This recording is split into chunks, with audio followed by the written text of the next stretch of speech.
Good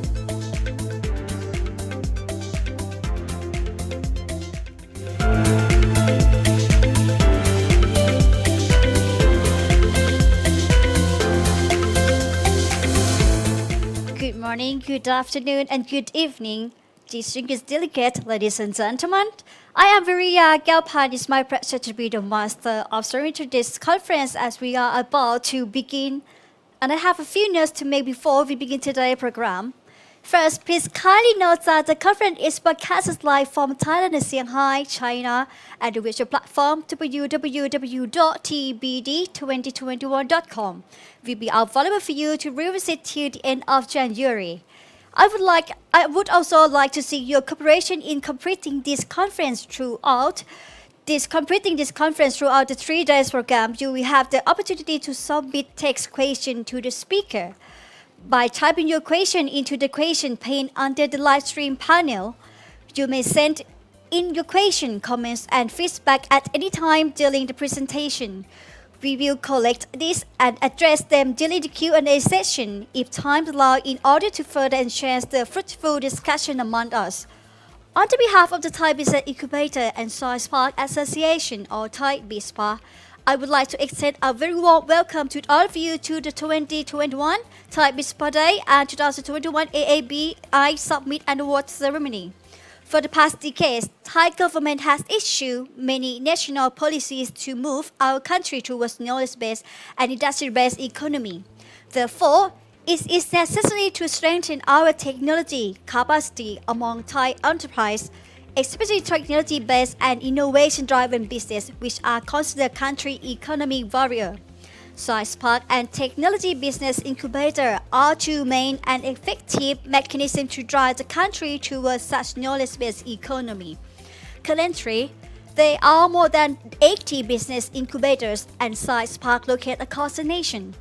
On 16 November 2008, through the collaboration among 3 government agencies under 3 different ministries, namely Ministry of Education, Ministry of Industry, and Ministry of Science and Technology. The MOU was jointly signed to establish the Thai Business Incubators and Science Parks Association, Thai-BISPA. Thai-BISPA determines to build a community platform to business incubator and science park network at both local and international level, with an ultimate goal of strengthening Thai enterprise. To accomplish this, we are dedicated to deliver full benefit to our members and seizing opportunities to create a value and reputation for memberships, grow and its sustainability. Thai-BISPA, a non-profit organization, is committed to develop network and ensuring professional and member relations by providing valuable events for our members. To build awareness and promote collaborating among key players to support the mechanism of business incubator and science parks in Thailand, Thai-BISPA organized a conference annually of which this year's title is Shaping the Sustainability of Entrepreneurship. We are proud to announce that we are organized in 2021 Thai-BISPA Day together with our international partner, Asian Association of Business Incubation, or AABI, to deliver the AABI Summit and Award Ceremony, sharing the practice with the incubator community from 19 countries and regions, and celebrate the AABI Award winner to promote business incubation in Asian Pacific region.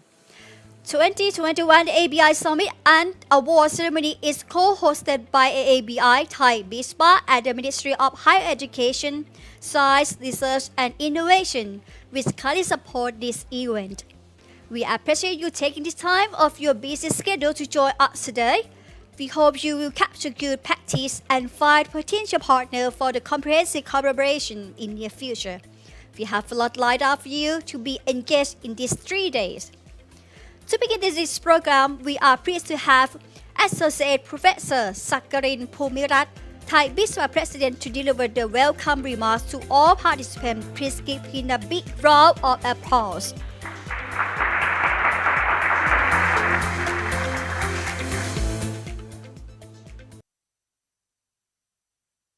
AABI executives and colleagues, Thai-BISPA Committee, Advisory Board, and organization members, distinguished delegates, the ladies and gentlemen.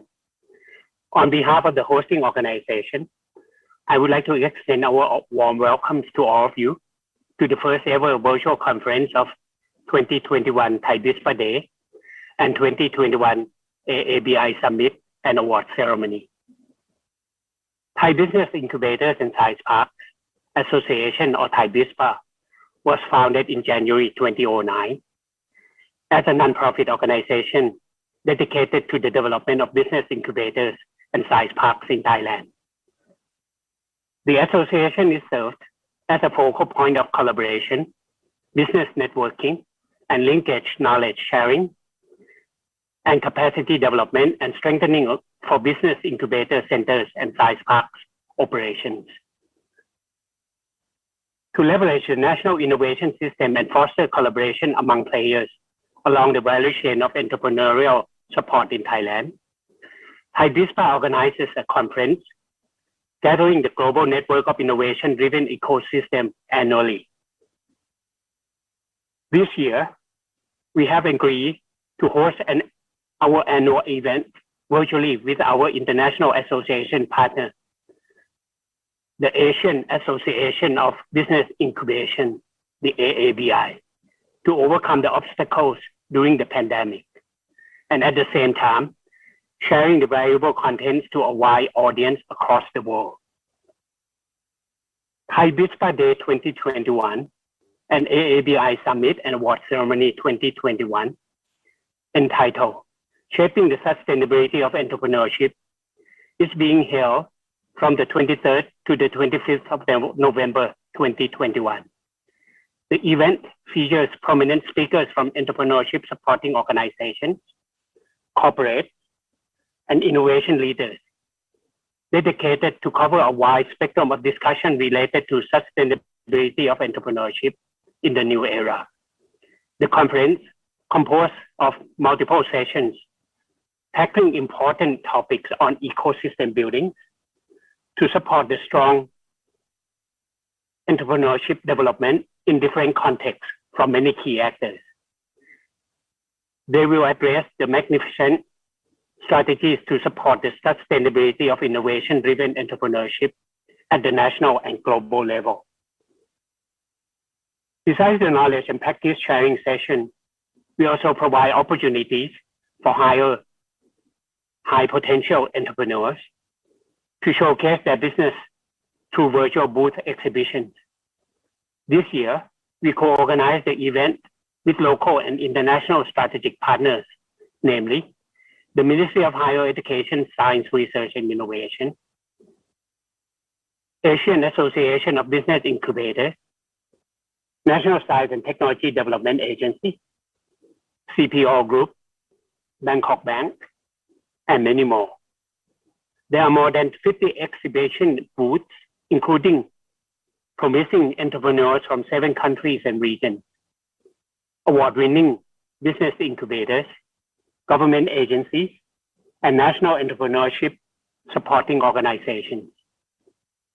Thai-BISPA Awards and AABI Awards are given and congratulated in the categories of the Incubator Awards to honor business incubators with outstanding results in service excellence and best practices, together with Entrepreneur Awards to recognize the entrepreneurs in the incubation program who have high achievements in their business growth. In the next 2 days, we will also proudly showcasing our infrastructure and supporting services to our peers from around the world. Above and beyond, Thai-BISPA would like to connect the science, technology, and innovation premises and infrastructure in Thailand to the world through a virtual tour program. While an in-person visit or walking tour may not be possible at this moment, for selected science and technology parks around Thailand, we will showcase their facilities, services, mechanisms, and ecosystem to strongly support local and international innovation-driven collaboration and business development. The director of each science and technology park will also share their practices and experiences in the session and welcome you to come and visit them soon. The 2021 Thai-BISPA Day and 2021 AABI Summit and Award Ceremony is considered a social activity where we gather the leading community to embrace the powerful network of dedication and celebrate their hard work in building the ecosystem for innovation to thrive. This year is our 12th anniversary of Thai-BISPA. We are greatly thankful to our members and Alliance for being part of our journey of success over the years. Once again, thank you for your participation in the 2021 Thai-BISPA Day and 2021 AABI Summit and Award Ceremony. I hope you find it inspirative, informative, and productive. Thank you very much. Thank you very much, Professor Sakalin Pumirat, for your wonderful speech. And next, I would cordially invite you to express gratitude to the hosting committee of 2021 Thai-BISPA Day, our honorary president and advisory board who always encourage and support us toward organizational achievement. We will take the chance to invite all of them on the screen and take delightful photo shot through this online platform.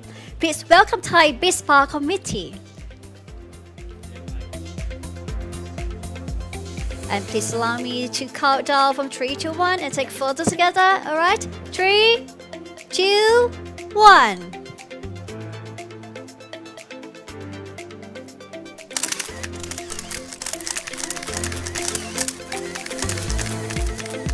Capture this extreme commitment moment of the 2021 Thai-BISPA Day and 12th anniversary of Thai-BISPA.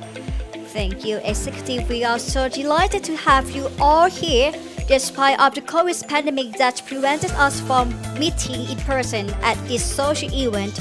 We are proud and excited about this innovative virtual event with all of you active participation.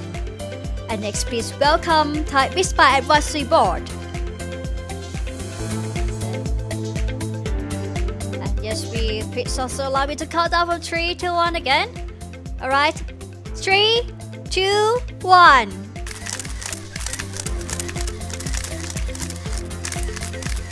Thank you very much for the big smile, and thank you so much for all executive for your kind contribution to today's conference. We are greatly thankful to all the members and audience for being a part of our journey of success over the years.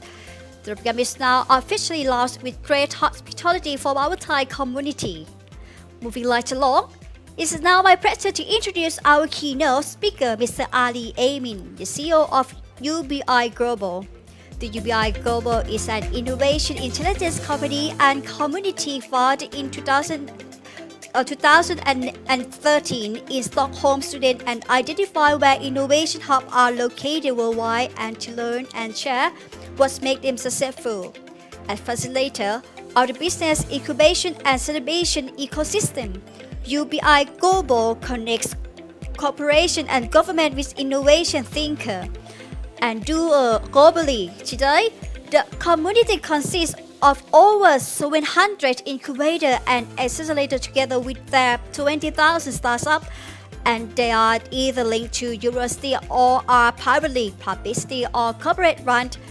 The community map covers over 20 countries and their knowledge is sources from all corners of the world.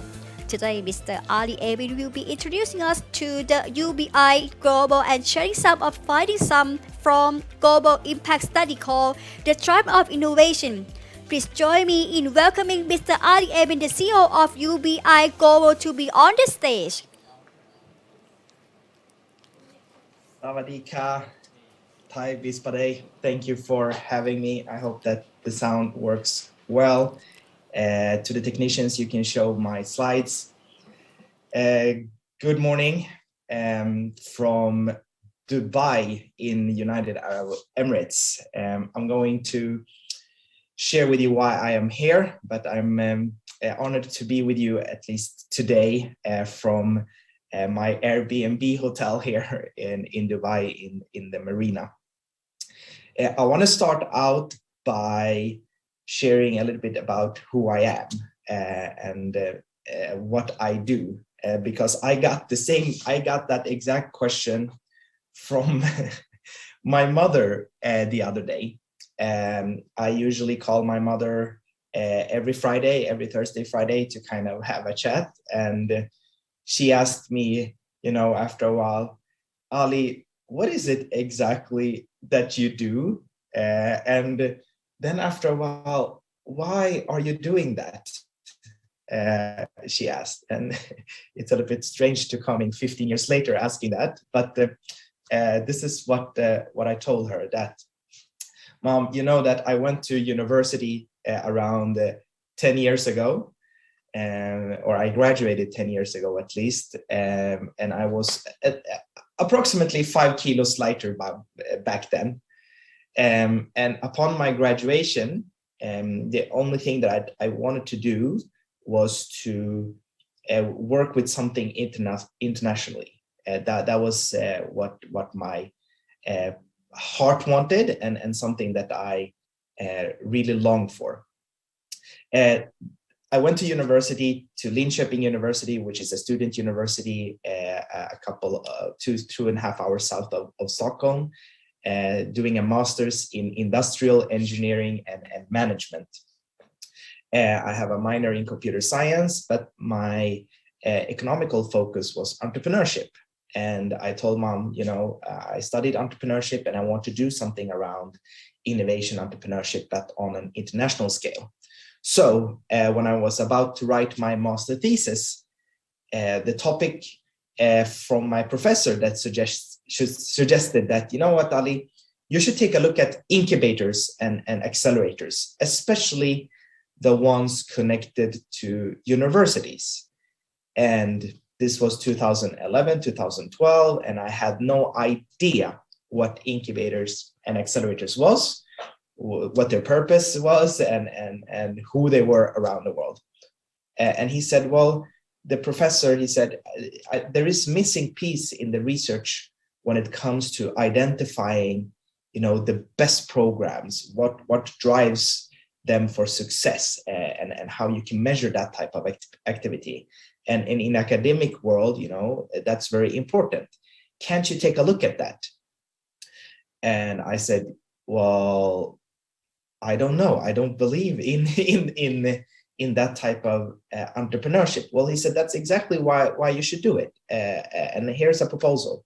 So I said, okay, I'll try something. And so I took that kind of challenge to try to see what makes an incubator successful and how you would measure that success. Fortunately, in Sweden, you can get your thesis funded by government and by private actors. So I was lucky with a couple of friends to get around $15,000 for us to use as students to travel around the world, or to a couple of at least spaces, to ask the same question all over again. What is success when it comes to incubators? How do you measure that success? And this was 2012. I was, just about to graduate from university, and I got to see the world. So it was a dream come true. And I told Mom, you remember this? I traveled and I did this and this and that. Yeah, but why? And what is it that you still do? Well, today, around 10 years later, I am the CEO co-founder of a company called UBI Global, and we call ourselves an innovation intelligence company and a community. And what I told my mom is that what I do is that I connect people around innovation. I'm trying to shape the sustainability of entrepreneurship, and I do that through something called incubators and accelerators, and I conduct a lot of research. And she said, okay, I think I understand. I said, good, Mom. You should tell your friends that I'm at least doing something good to help the world to become a better place. I think that's it. Moving forward, what is UBI? Well, we consist of a community of more than 1,200 incubators and accelerators representing around 100,000 startups on any given point in more than 90 countries. What we do is research. We have data-driven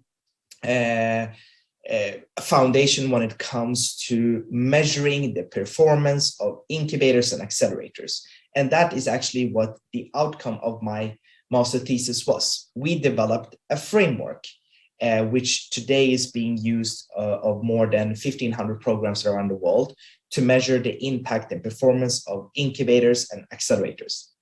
That framework allows us to benchmark, allows us to rank, allows us to showcase insights, best practices, and to connect people that are willing to become more competitive, to become more efficient, that want to learn and that want to grow. We use a little bit of technology to handle the data, and then we release every other year some sort of ranking to showcase which are the best ones using that framework that my master thesis was developed on. We are based in Stockholm, Sweden, but internally we are a team of 8 people, and we speak more than actually 12 languages right now. And we are distributed a little bit around the world. So I am in Dubai right now, and I have colleagues in Singapore, in UK, in the US, etc. But we call ourselves a Swedish company. What we are trying to do is to enable innovation through impactful collaboration. And one of those collaborations that we are doing today is with an organization called District 2020. District 2020 is the organization behind the World Expo. And I hope that you guys know what the World Expo is. And I actually visited the Thailand pavilion the other day. It was amazing. It was really beautiful. And I could recommend everybody to come and visit. And you guys did an amazing job showcasing the innovation activities from Thailand.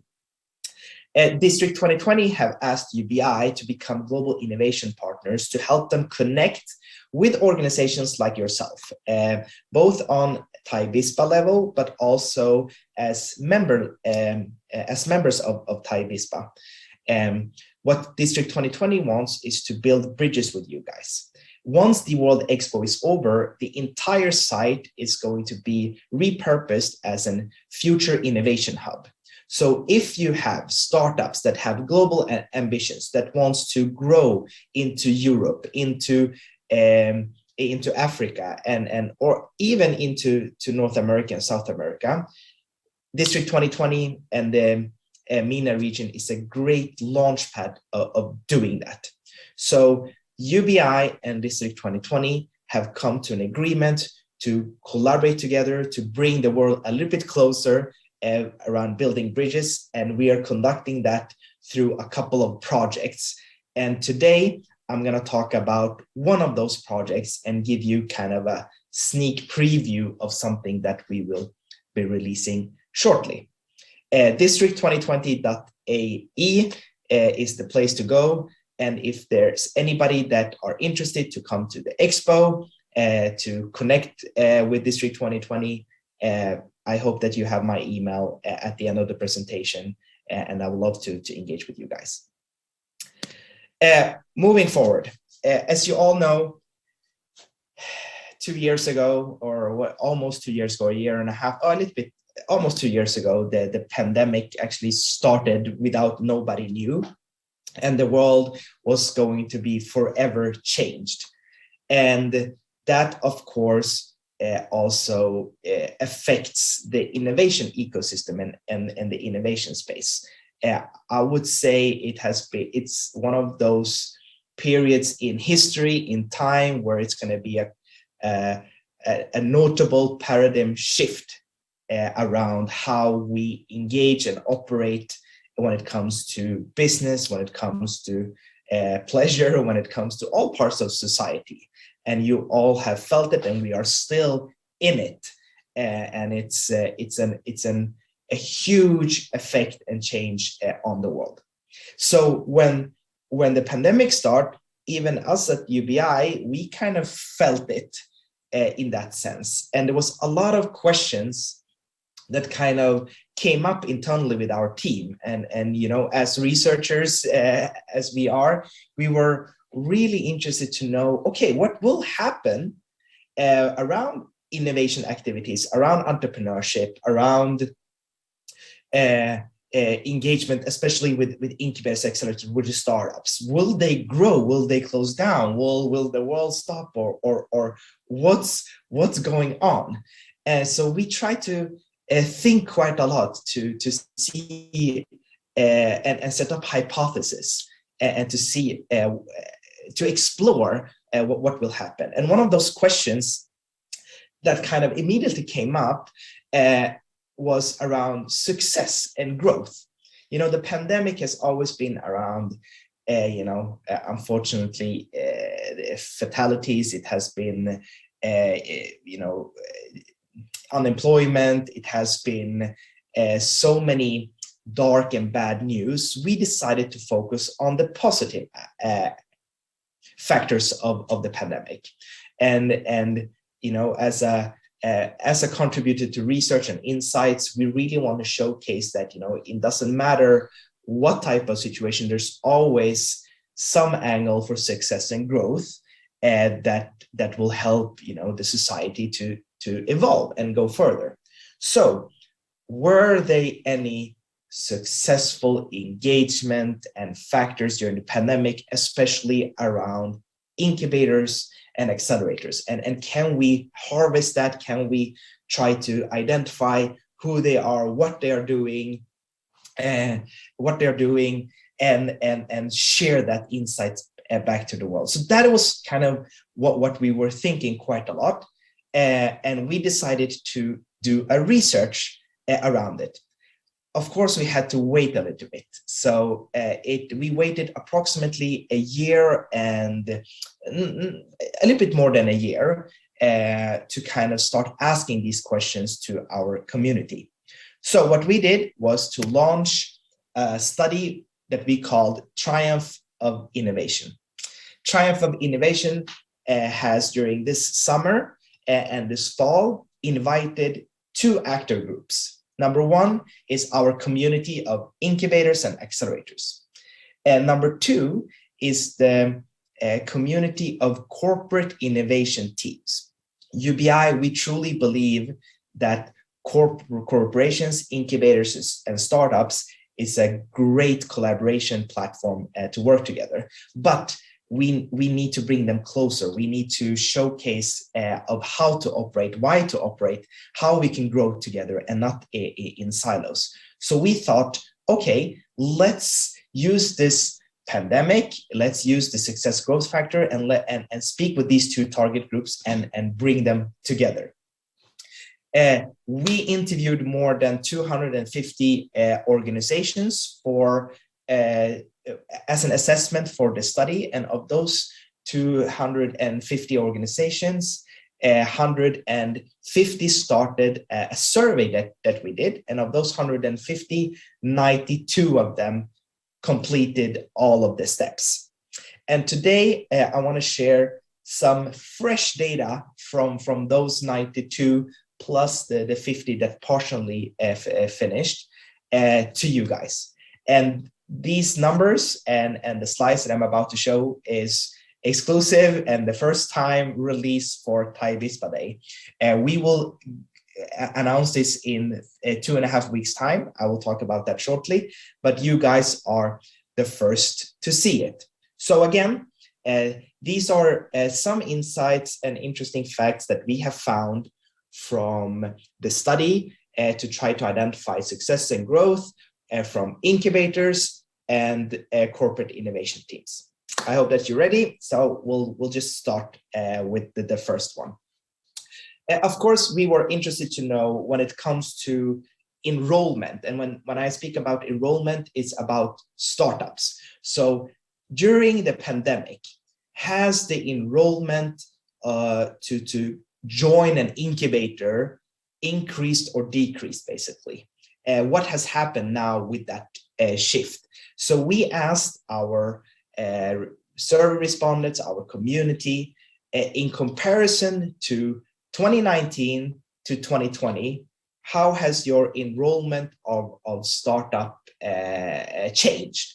And it was quite interesting.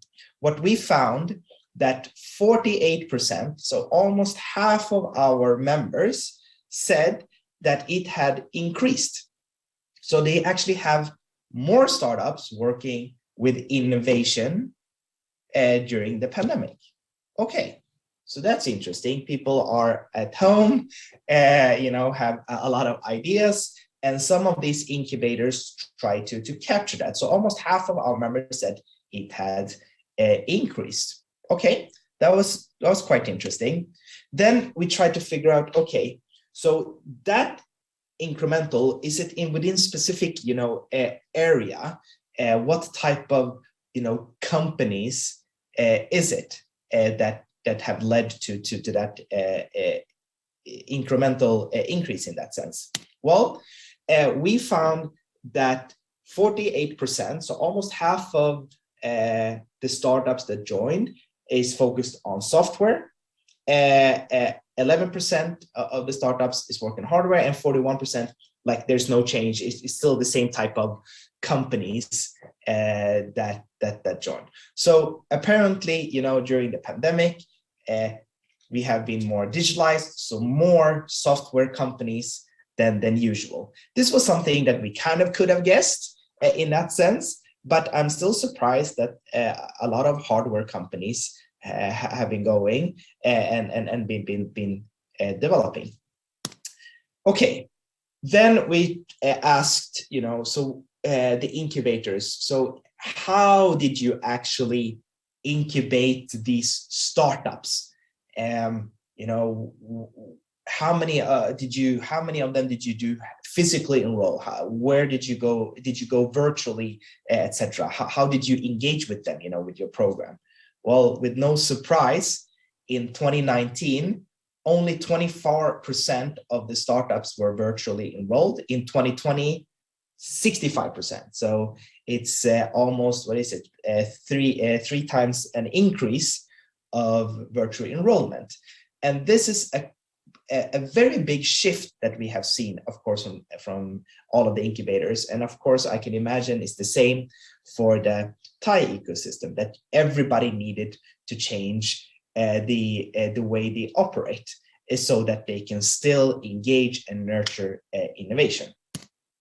Okay, so now that we know it has increased, we know that there are more software companies. We also know that they are virtual. So are there any trends that we can see when it comes to these startups out there? So when we mean technology trends, those are the type of buzzwords that you hear. What are their focus? What is it that they're trying to do? So I think you can guess what the number one type of technology trend is, but it's going to be, let's showcase a little bit on the rest. Well, on top, it's AI type of companies. So a lot of these software companies that are now being incubated the past year has an AI focus. And then, of course, everybody is trying to digitize whatever that was physical, whatever that was static, whatever that was not dynamic in that sense, try to digitalize it and make it available. But this is another interesting data point was Internet of Things. So Internet of Things is kind of the in between the physical world and the digital world of that sense. So it's not just about system, it's also about integrating system with hardware, and that seems to be a trend going up. We thought that it was going to go down, but apparently it's a big thing to kind of connect everything, and you still did it during the pandemic. Big data, of course, digital health, machine learning, all of that. Gamification a couple of years ago was really high. Back in 2016, that was even above AI, and now it had kind of gone down in relative to the other industries, and that was also quite interesting engagement. As you see, we have virtual reality. So it's going to be interesting to see maybe doing this similar study, but in a different shape a year from now, to see if virtual reality or metaverse has increased. But the trend is AI, digitalize everything, and some sort of Internet of Things. Okay, so we asked all of our incubators and all of our members. So what was it, when it comes to running your program? What were the challenges that you had? What did you needed to do or to overcome in order to kind of still be relevant and still sustain and keep your mission?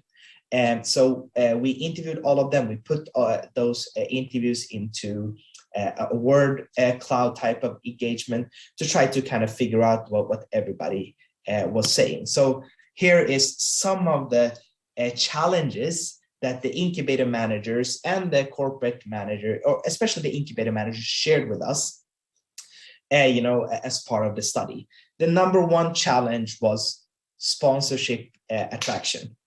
During the pandemic, almost every corporate and every government stopped their outflows when it comes to funding the program or funding their engagement and activities, but you still have to do it.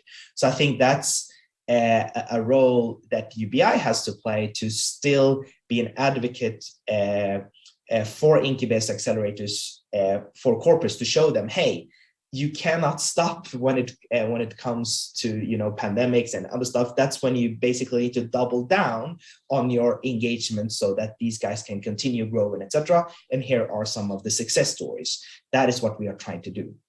The second biggest challenge was alumni engagement. So, engaging with startups that have been graduated from and mentors and coaches and etc. graduated from program also decreased, and it was difficult to get hold of people to help and support. The third one was client engagement as well, and then some aspect of client selection was also very challenging. And when we say client, we mean startup. So engaging with the startup, selecting the startup, and all of those things were quite challenging during the pandemic. And I can imagine that you guys have felt the same, but we need to lift this up, especially the sponsorship attraction aspect of it. We cannot stop running the incubation programs or fueling the innovation ecosystem when the world stops in that sense. Okay, challenges, it's good. Of course, were there any success factors? Like what grew your success? What happened when it comes to the most successful startups? What did they do in order to grow? Could we kind of see any insights and trends? Well, many of the incubators, for them to grow and help the startups to be successful, they shifted to a virtual model and not only a physical. And I think everybody was forced to that, but the ones that kind of if really fast initiated, engaged, run their operation, came up with their processes and kind of built a virtual model for engagement, have higher growth of success. Then a digital platform was super important. So I understand, with chaos, you have to pick technology in that sense. And you guys already know around Zoom, which we are using today, but a digital platform for communication, for project management, for engagement, you had to pick the right one really fast, or at least pick one and then have everybody use it in that sense. And if you do that, you are kind of set up for success. What also happened was that many of our programs had a much wider audience. So meaning that they got a wider reach when it comes to startups. So we're startups from different countries all of a sudden, joining from different cities, region, and etc. And it kind of grew the engagement. So the best communicators of their program reach a wider audience that will help kind of fuel innovation. The way Delivery services means that the way the incubators and the startups also delivered their services changed. It became much faster, it became more digital, it became a little bit less threshold. So I don't know if you have noticed, but if you look at processes when it comes to delivery, pre and post pandemic, a lot of things have changed because you want a nice, smooth user experience, and that has changed quite a lot. And the last thing is the business model. So many of the successful companies shifted their business model and tried something else that was more scalable, more digital, and the pandemic kind of forced them. So there was one organization that said it all, that they pivoted from a physical B2B to a virtual model to reach a wider audience, and in one go, they had even better outcome than previous years. So now that we know all of that, who are the most successful programs? Where are they? What are they doing? And how can Thai-BISPA and you guys and the members kind of connect to them to share and learn from each other? Well, I'm not gonna share that today. I'm instead inviting you to come to the World Expo on December 8th, where we have our release event. And the release event is the report from the study that we are going to release. It's gonna be recorded, but not live streamed. It will be available to you guys later in January. Otherwise, you are more than welcome to come to the expo, connect with the people possible, and also meet those programs. I have put a link here that you can go in and at least sign up that you are interested, and we will later on deliver the information to you. So on December 8th, you will have the full report and all of the insights from the report. Finally, I also would like to announce that UBI Global, we are starting another company called Global Innovation Studios. And Global Innovation Studios, it's going to be a platform for organizations like yourselves, like Thai-BISPA and the incubators and accelerators.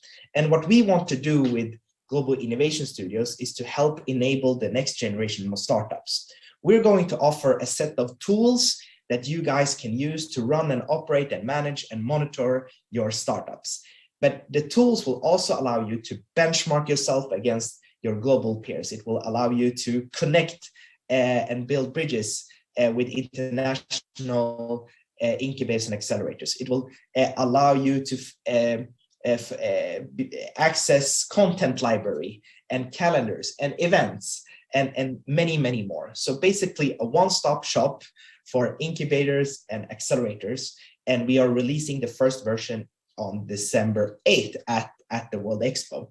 So coming soon, look for the invitation for Global Innovation Studios. And it's a platform for incubators and accelerators to monitor, to get best practices and to connect with others.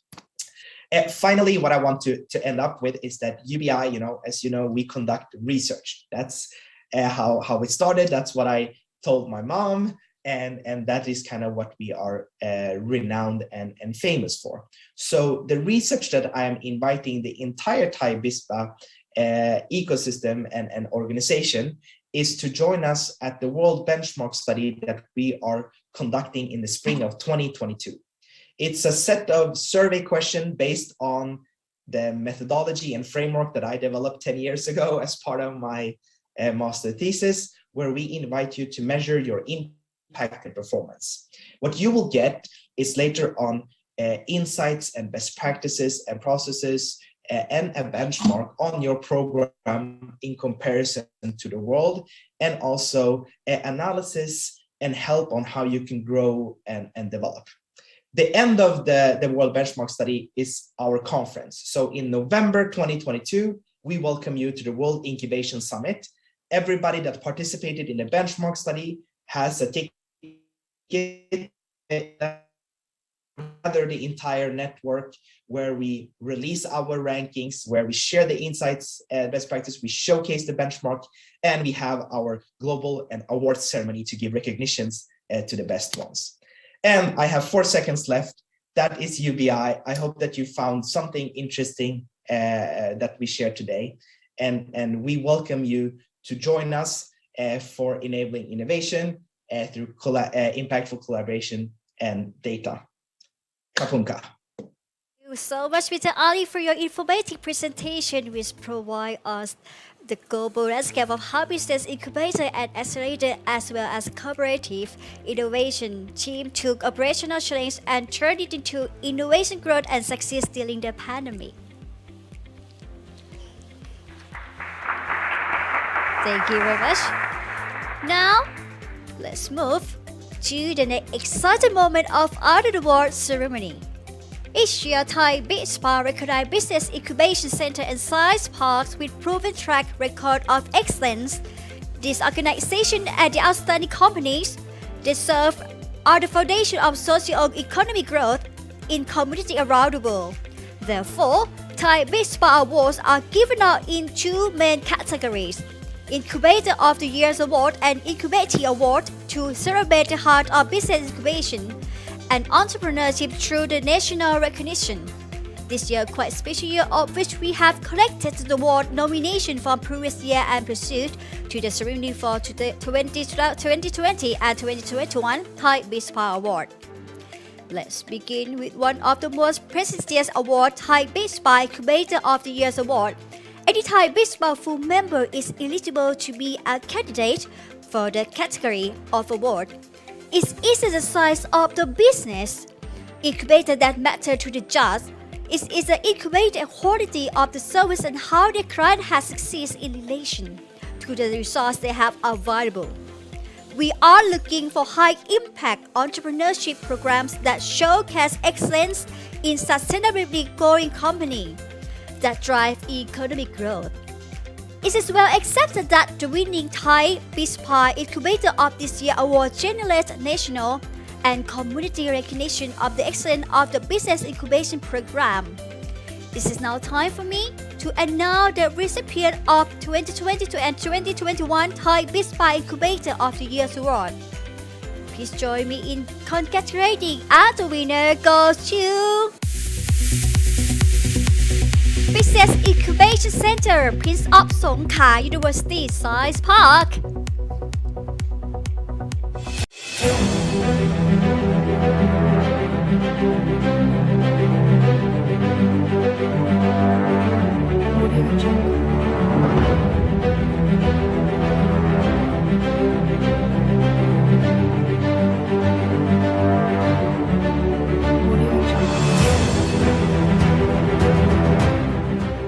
Science Park is the place for carrying out research activities and developing for science, technology, and innovation.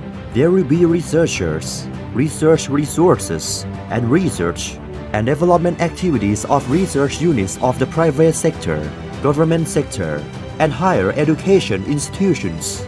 Managing of connection will proceed with services and facilities for the collaboration among research and development units to create commercial products for competitive advantage and socio-economic value at the community, regional, and national levels.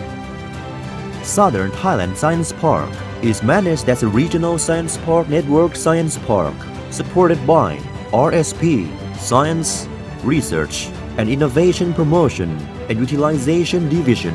Its role is to give support to create for developing and utilizing science, technology, and innovation to increase the socio-economic value of the nation and life quality by the cooperating mechanism of 4 sectors that are government, university, private, and community. Southern Thailand Science Park services are categorized into 9 services. Those are 1. Providing services of business incubation for science, technology, and innovation. 2. Developing industrial research and technology capacity development program, IRTD. 3. Providing services for innovation design. 4. Providing service for intellectual property management. 5. Researching with the private sector of doing core research. 6. Providing laboratories private sector. 7. Providing data for government infrastructure in terms of science and technology. 8. Providing innovative community development services, ICD. 9. Providing student entrepreneurship development service.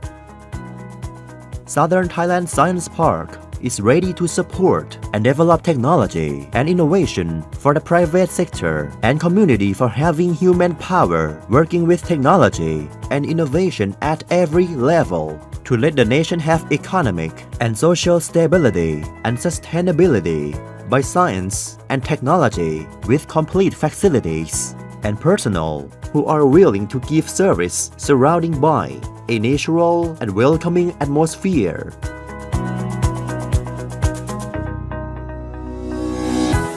Welcome you all to Southern Thailand Science Park.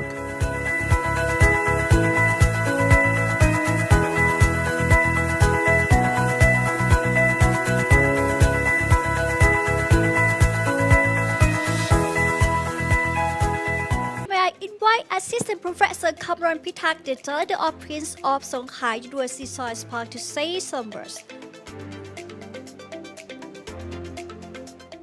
สมาคมไทยบิสปาท่านผู้บริหารเครือข่ายพันธมิตรและท่านผู้มีเกียรติที่เคารพทุกท่านครับในนามของอุทยานวิทยาศาสตร์มหาวิทยาลัยสงขลานครินทร์ต้องขอบคุณสมาคมไทยบิสปาที่ได้มอบรางวัล Thai-BISPA Incubator of the Year Award ประจำปี 2564 อันทรงเกียรตินี้แก่ศูนย์บ่มเพาะวิสาหกิจอุทยานวิทยาศาสตร์มหาวิทยาลัยสงขลานครินทร์ความตั้งใจความมุ่งมั่นและความทุ่มเทของศูนย์บ่มเพาะวิสาหกิจอุทยานวิทยาศาสตร์มหาวิทยาลัยสงขลานครินทร์ตลอดระยะเวลา 16 ปีที่ผ่านมาคือการได้เห็นพวกการธุรกิจเทคโนโลยีที่มีจำนวนเพิ่มมากขึ้นมีความสำเร็จมีความยั่งยืนสร้างรายได้สร้างจากจ้างงานเพิ่มมูลค่าทางเศรษฐกิจและสังคมทั้งในระดับภูมิภาคและระดับประเทศรางวัลที่ได้รับในครั้งนี้จึงเป็นความภูมิใจและเป็นกำลังใจอย่างดีให้กับทีมงานศูนย์บ่มเพาะวิสาหกิจอุทยานวิทยาศาสตร์มหาวิทยาลัยสงขลานครินทร์ในความมุ่งมั่นที่จะพัฒนาพวกการธุรกิจเทคโนโลยีให้เจริญก้าวหน้าและสำเร็จต่อไปผมถือโอกาสนี้ขอบพระคุณพันธมิตรทุกท่านทุกภาคส่วนที่ได้มีส่วนทำให้ศูนย์บ่มเพาะวิสาหกิจอุทยานวิทยาศาสตร์มหาวิทยาลัยสงขลานครินทร์มีวันนี้ขอบคุณผู้ประกอบการธุรกิจเทคโนโลยีทุกท่านที่ช่วยการสร้างผลงานให้เป็นที่ประจักษ์และที่สำคัญที่สุดขอบคุณความร่วมมือร่วมใจของผู้บริหารและก็ทีมงานศูนย์บ่มเพาะวิสาหกิจอุทยานวิทยาศาสตร์มหาวิทยาลัยสงขลานครินทร์ที่ทำให้เรามาถึงจุดนี้ได้ On behalf of PSU Science Park, I would like to thank you Thai-BISPA for awarding this award.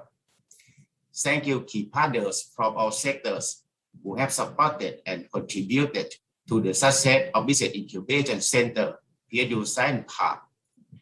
Thank you our entrepreneurs for their contributions to the work. And most importantly, thank you PSU Science Park and Subic team for their strong cooperation. Thank you very much. ขอบคุณครับ สวัสดีครับ Thank you, the Director Kamran, and big congratulations. And again, please join me in wishing the Business Incubation Center, Prince of Songkhla University Science Park 2020 and 2021 Thai-BISPA Incubator of the Year Award winner with a big round of applause.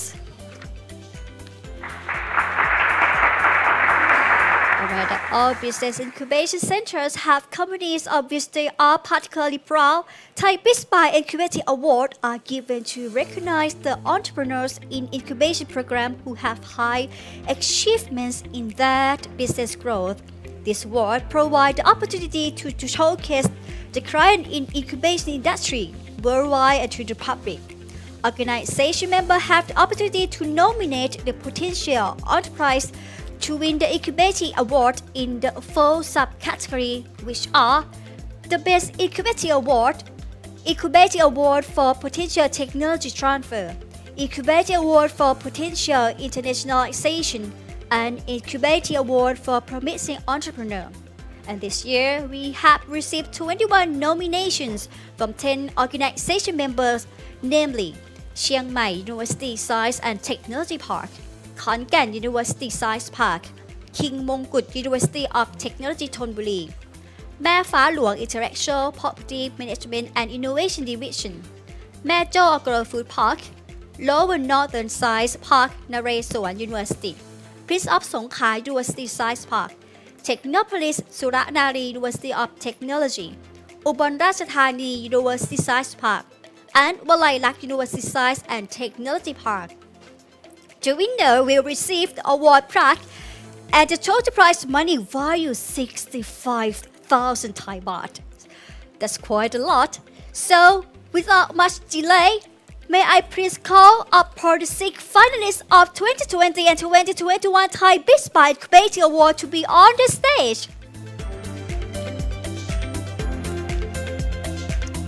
I'm certain that other finalists and all participants will be extremely excited to know who is the winner of the year's award.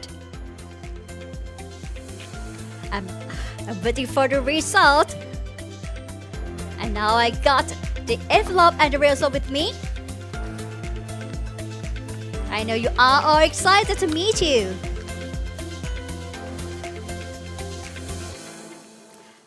And now it's time to announce the first subcategory, the Incubation Award for the Promising Entrepreneurs goes to NF Healthcare and IK Craft.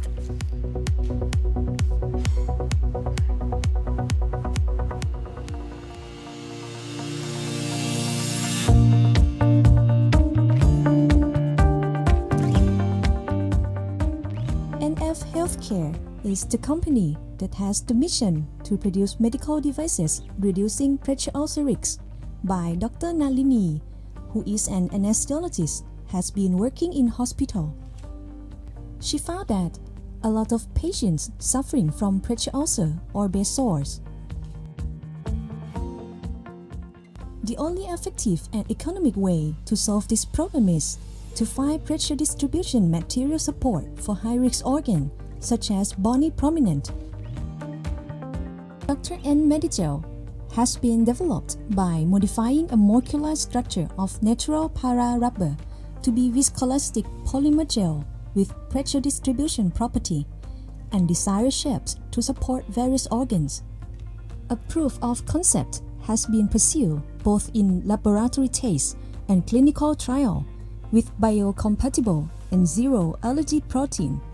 Why natural rubber?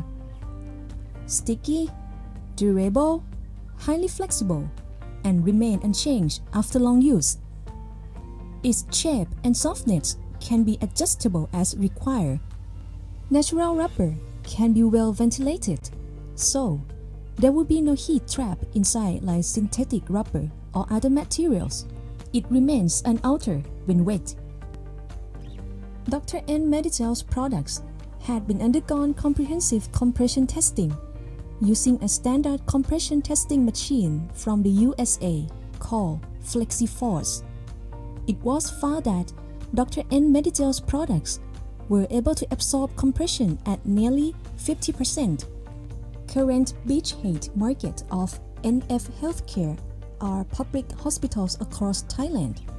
Recently, we have extended our target customers to reach out the private sector of healthcare facilities and medical centers.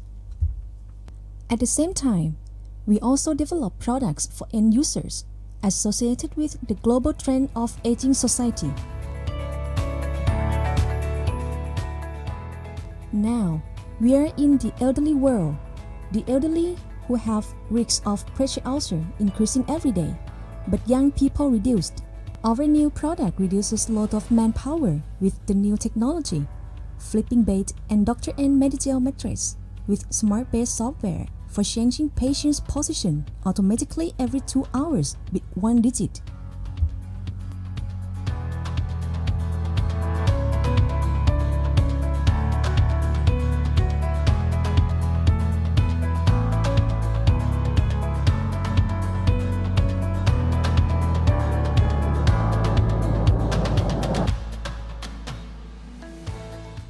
The world big market of pressure ulcer prevention devices around $4.1 billion in 2019 and $1 billion in Asia market.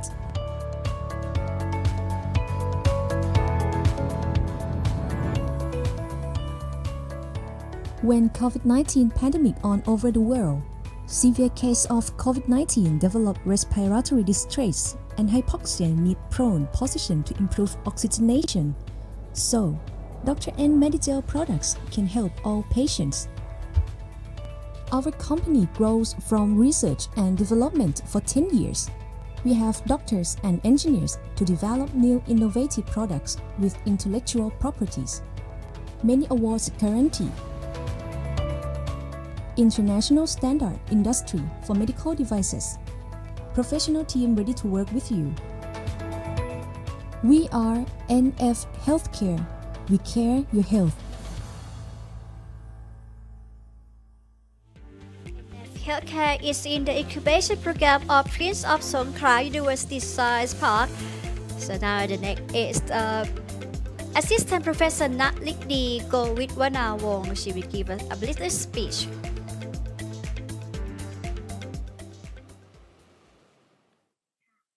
สวัสดีทุกท่านนะคะก่อนอื่นก็ต้องขอบพระคุณทาง Thai-BISPA นะคะที่มอบรางวัลให้กับทางบริษัทของเราซึ่งรางวัลนี้เนี่ยเป็นกำลังใจอย่างสูงสุดเลยนะคะในการที่จะทำให้นักวิจัยที่พยายามที่จะ drive ผลงานวิจัยออกสู่การใช้ประโยชน์อย่างแท้จริงนะคะและที่สำคัญก็คือต้องขอบคุณIncubator นะคะSouthern Thailand Science Park นะคะที่เป็นเบื้องหลังในการผลักดันในการให้คำปรึกษาแล้วก็แทบจะใช้ facility ทุกอย่างที่ทาง Southern Thailand Science Park มีในการเริ่มเดินตั้งแต่ทำวิจัยตั้งแต่การทำสิทธิบัตรจนมาถึงการนำออกสู่ตลาดแล้วก็การใช้ประโยชน์ได้จริงซึ่งสเต็ปต่อไปของเราก็คือเราก็จะก้าวไปสู่ตลาดต่างประเทศต่อไปในอนาคตนะคะในการที่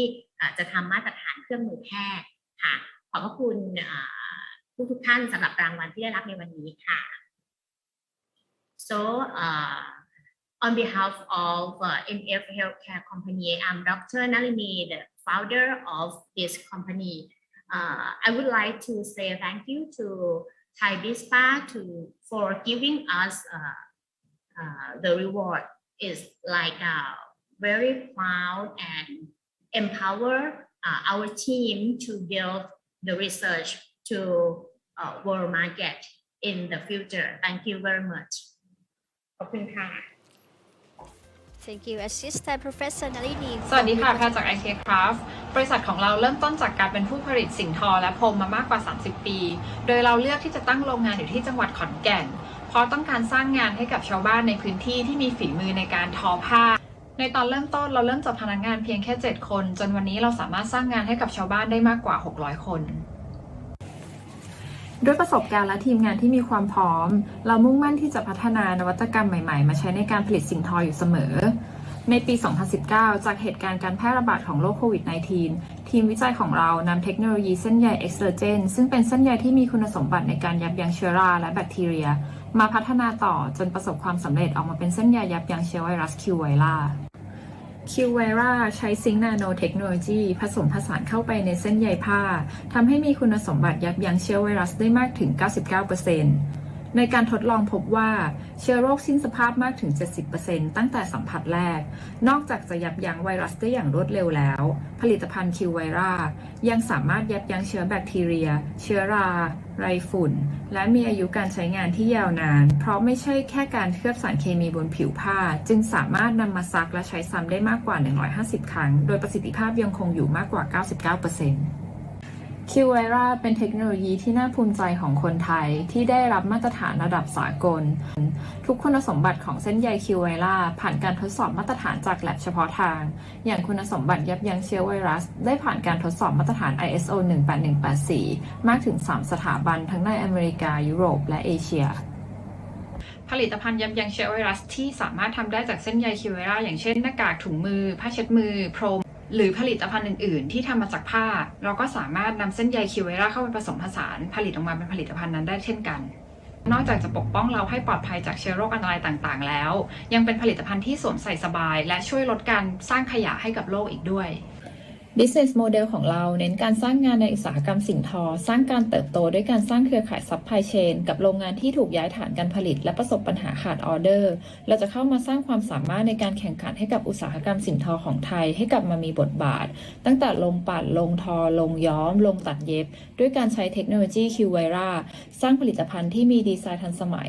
ตอบโจทย์กับกลุ่มลูกค้าในปัจจุบันสำหรับช่องทางการขายเราขายสินค้าให้กับพาร์ทเนอร์ในรูปแบบ B2B และช่องทางแบบ B2C ผ่าน e-commerce แพลตฟอร์มต่างๆและมีแผนมาร์เก็ตติ้งที่จะทำ PR ร่วมกับพาร์ทเนอร์ในแต่ละกลุ่มธุรกิจไม่ว่าจะเป็นกลุ่มโรงพยาบาลกลุ่มอสังหาและกลุ่มห้างสรรพสินค้าควบคู่ไปกับการทำการตลาดออนไลน์และการทำโครงการพิเศษร่วมกับลูกค้าโดยเราประมาณการรายได้ไว้ที่21ล้านบาทต่อเดือนหลังการทำมาร์เก็ตติ้งซึ่งคาดว่าจะมีความเป็นไปได้หากดูจากยอดขายในช่วงก่อนเปิดตัวที่ผ่านมาเราขายหน้ากากคิวเวราไปได้มากกว่า 100,000 ชิ้นหรือคิดเป็นมูลค่าประมาณ32ล้านบาทในส่วนของการซัพพอร์ตลูกค้าเรามีทีมงานที่จะคอยให้ข้อมูลทางด้านเทคโนโลยีด้าน Product และมีบริการหลังการขายแบบครบวงจรสุดท้ายนี้เราหวังว่าเทคโนโลยีคิวเวราจากบริษัท IK Craft จะช่วยปกป้องให้ทุกคนรู้สึกปลอดภัยจากเชื้อโรคอันตรายสร้างความเป็นอยู่ที่ดีขึ้นให้กับทุกคนและสร้างความเปลี่ยนแปลงให้กับอุตสาหกรรมสิ่งทอของไทยขอบคุณค่ะ Office in the Incubation Program of Khon Kaen University Science Park.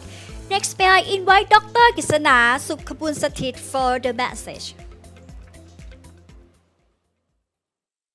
สุวรรณสถิตค่ะ CEO IK Craft นะคะต้องขอกราบขอบพระคุณทาง Thai-BISPA ที่ให้โอกาสนะคะเล็งเห็นถึงความสำคัญของบริษัทเล็กๆของเราที่พยายามพัฒนาและก็มุ่งมั่นเพื่อจะหนีจากวิกฤตโควิดและในที่สุดเราก็กลายเป็นว่าเราค้นพบโอกาสที่ยิ่งใหญ่หลังจากที่เราได้ปรึกษากับทางไซพาร์คที่มหาวิทยาลัยขอนแก่นนะคะเราก็ได้รับโอกาสได้รับคำแนะนำและคำชี้แนะซึ่งเรามีวันนี้ได้ก็ต้องขอบพระคุณทางไซพาร์คที่ขอนแก่นเป็นอย่างยิ่งนะคะ Thank you Thai-BISPA for giving us this award.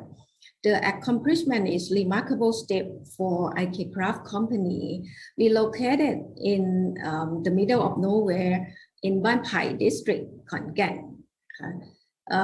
The craftsmanship that we held for more than 30 years has been noticed. I am truly honored that everyone here appreciates the value of our effort from our small company where always innovate new creative things, aiming to make our world safer place by the textile innovation that we never stop improving, such as the Q-Vira antiviral fabric. Of course, our aim is not only to make everyone's life safe, but always to lift the Thai textile industry to the next level. As the representative of the IK Craft Company, I am truly honored, and this is one of our experience that assure us to never stop creating better innovation for everyone's well-being. Lastly, thank you to Khon Kaen University, Science Park, and also Khon Kaen University that's always support us in every perspective. Thank you. Thank you, Dr. Kisna Sukhbun Sathit, and congratulations to the winner. Let's move on to our next subcategory, that is the Incubation Award for Potential Technology Transfer. And the awards go to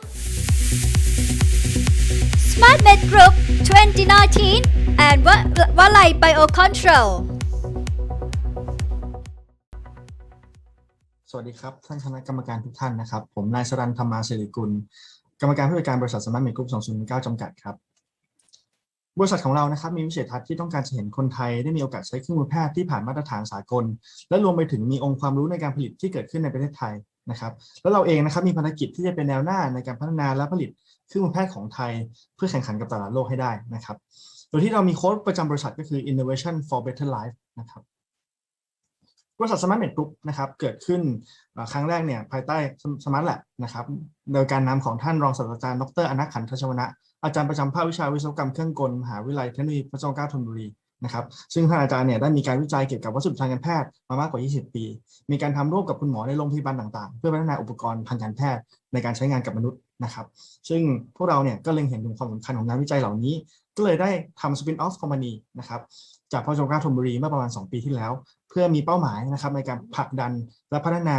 อุปกรณ์เหล่านั้นงานวิจัยเหล่านั้นให้ออกสู่ตลาดและเป็น commercialized product ให้ได้ในอนาคตนะครับซึ่ง co-founder มี3ท่านนะครับคือท่านอาจารย์อนัทผมนายสรัญแล้วก็คุณภวนันท์นะครับเป็น Sales Director ของบริษัทนะครับมี4 Product ใหญ่ๆนะครับ4 กลุ่มก็คือ1ก็คือ Orthopedic Materials และ Instrument ต่างๆนะครับที่จะเป็นจำพวกของโบนเพลทสกรูทาง Orthopedics นะครับหรือว่าโบนกราฟที่เป็นวัสดุทดแทนกระดูกนะครับในส่วนที่2จะเป็นพวก Orthodontic wire นะครับเป็นลวดจัดฟันที่พัฒนาโดยคนไทยนะครับแล้วส่วนที่3นะครับจะเป็น Sealtech Plus Technology นะครับซึ่งเป็นฟิล์มฆ่าเชื้อไวรัสที่เราได้นำมาพัฒนานะครับทำเทคทรานส์โฟร์มาจากญี่ปุ่นนะครับแล้วก็เราได้มาพัฒนาแล้วก็ใช้ในงานสถานการณ์โควิดในปัจจุบันนะครับในส่วนสุดท้ายนะครับส่วนอนาคตของบริษัทที่เรามีการลงทุนR&Dด้านนี้ค่อนข้างเยอะพอสมควรนะครับในปัจจุบันก็คือกลุ่มพวก self expandable stent นะครับไม่ว่าเป็นตัวอุดรอยรั่วหัวใจตัวหางขยายหัวใจนะครับหรือว่าตัวหางขยายหลอดเลือดต่างๆรวมไปถึงอุปกรณ์ดึงบัตรคลอตออกจากเส้นเลือดในสมองด้วยนะครับซึ่งเทคโนโลยีที่เราใช้อยู่ในปัจจุบันแล้วก็มีการขายและเป็นที่ปรึกษาด้วยนะครับก็คือ Flat Shot Pinning Technology นะครับเป็นการ adapt นำเทคโนโลยีนี้มาจากอุตสาหกรรมอากาศยานนะครับในการเพิ่มความแข็งของวัสดุนะครับซึ่งเราได้มา adapt ใช้กับพวก orthopedic plate ต่างๆนะครับซึ่งจะเห็นได้ว่าเราต้องการที่จะแก้ปัญหาการเฟลล์ในร่างกายที่เกิดขึ้นในร่างกายมนุษย์นะครับไม่ว่าเป็นการบิดการงอหรือว่าการหักขาร่างกายหรือว่าการลูสของสกรูที่เกิดขึ้นนะครับดังนั้นเนี่ยจะทำให้เราสามารถนำเทคโนโลยีนี้เข้ามาพัฒนาแล้วก็เพิ่มความแข็งแรงของวัสดุได้นะครับเพิ่ม pull-out strength คือสกรูเนี่ยหลุดยากขึ้นนะครับรวมถึงทำให้เพลทที่เราออกแบบเนี่ยสามารถทำให้บางลงได้นะครับจากปัจจุบันซึ่งเรา apply ไปใช้กับโลเคชันต่างๆนะครับไม่ว่าจะเป็นกระดูกไหปลาร้าตัวการยืดกรามนะครับหรือว่า spinal rod นะครับในการดามกระดูกสันหลังนะครับซึ่งก็เป็นงานวิจัยที่ร่วมกับโรงพยาบาลต่างๆแล้วก็พัฒนาออกมาเป็นอุปกรณ์แล้วก็มีขายในปัจจุบันนะครับซึ่งไทม์ไลน์ของโปรเจกต์นี้นะครับก็จะเห็นได้ว่าเราเริ่มจากปี 2015 นะครับที่ใช้ในรถยนต์นะครับรถแข่งแล้วก็ 2016 เนี่ยเราได้รางวัลจากราชวิทยาลัยนะครับแล้วก็ 2018 เราผ่าน clinical trial นะครับซึ่งเทคโนโลยีนี้เราก็ทำไปต่อยอดด้วยนะครับในการทำปรับปรุง Heat Exchanger นะครับร่วมกับบริษัท ECG รวมไปถึงก็เรื่องรางรถไฟนะครับก็ร่วมกับ MTech นะครับตัวต่อไปที่เรากำลังจะออกมานะครับคือ Bone Substitutes นะครับหรือ Bone Graft นั่นเองซึ่งตัวนี้เราเป็นทำเทคโนโลยี transfer มาจากประเทศญี่ปุ่นนะครับร่วมกับวช.นะครับซึ่งปัจจุบันเนี่ยอยู่ในเฟสของ Animal Trial แล้วก็เป็น Complementary Line ของเรานะครับที่เราจะใช้กับร่วมกับ Orthopedic Plate ต่างๆนะครับในส่วนของ Company Performance นะครับเรามีการตีพิมพ์ paper นะครับทั้ง Q1 Q2 อยู่เยอะพอสมควรนะครับแล้วก็มีจด patent นะครับซึ่งปัจจุบันในบริษัทมีประมาณ5ตัวนะครับที่มี patent protect เรื่องพวกนี้นะครับในส่วนของ revenue นะครับปีที่แล้วเนี่ยเรามียอดขายประมาณ 2,500,000 บาทนะครับจะเห็นได้ว่าในควอเตอร์3 ควอเตอร์แรกของปีนี้เนื่องจากห้องผ่าตัดปิดนะครับเราก็เลยมียอดขายที่ต่ำลงเยอะพอสมควรนะครับนี่เป็นรางวัลที่เราเคยได้นะครับก็จะมีพวก winning startup ของงาน Bell Asia Pacific เมื่อปีที่แล้วนะครับแล้วก็ได้ Gold Medal นะครับจากงาน Nuremberg ประเทศเยอรมนีนะครับในส่วน Incubator นะครับที่เราต้องการนะครับก็เป็นส่วนของ Marketing Plan นะครับ Business Roadmap Fundraising Guideline แล้วก็ IP Management ที่ปัจจุบันเนี่ยเราได้ Incubate ร่วมกับทาง Knowledge Exchange ของบริษัทธนบุรีนะครับในการดูแลเรื่องพวกนี้ให้เราอยู่นะครับผมก็ขอจบการนำเสนอเท่านี้ครับขอบคุณมากครับ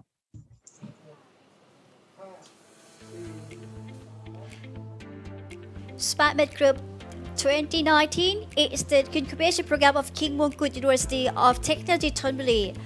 And next may I invite Mr. Stanyu Thammasrikul for the message.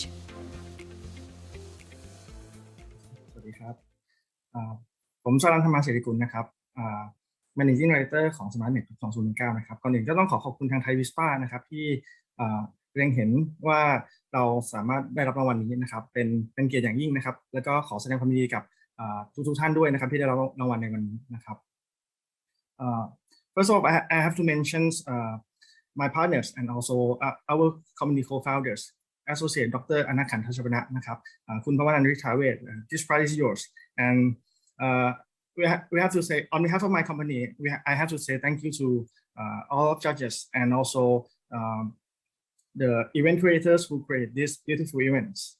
I have to thank you to สอ.นะครับสำนักงานอุทยานวิทยาศาสตร์ของพระจอมเกล้าธนบุรีนะครับ that incubate us and to let us be here today นะครับ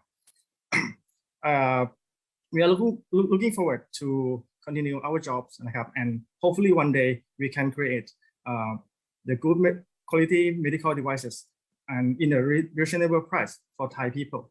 Thank you very much ครับขอบคุณครับ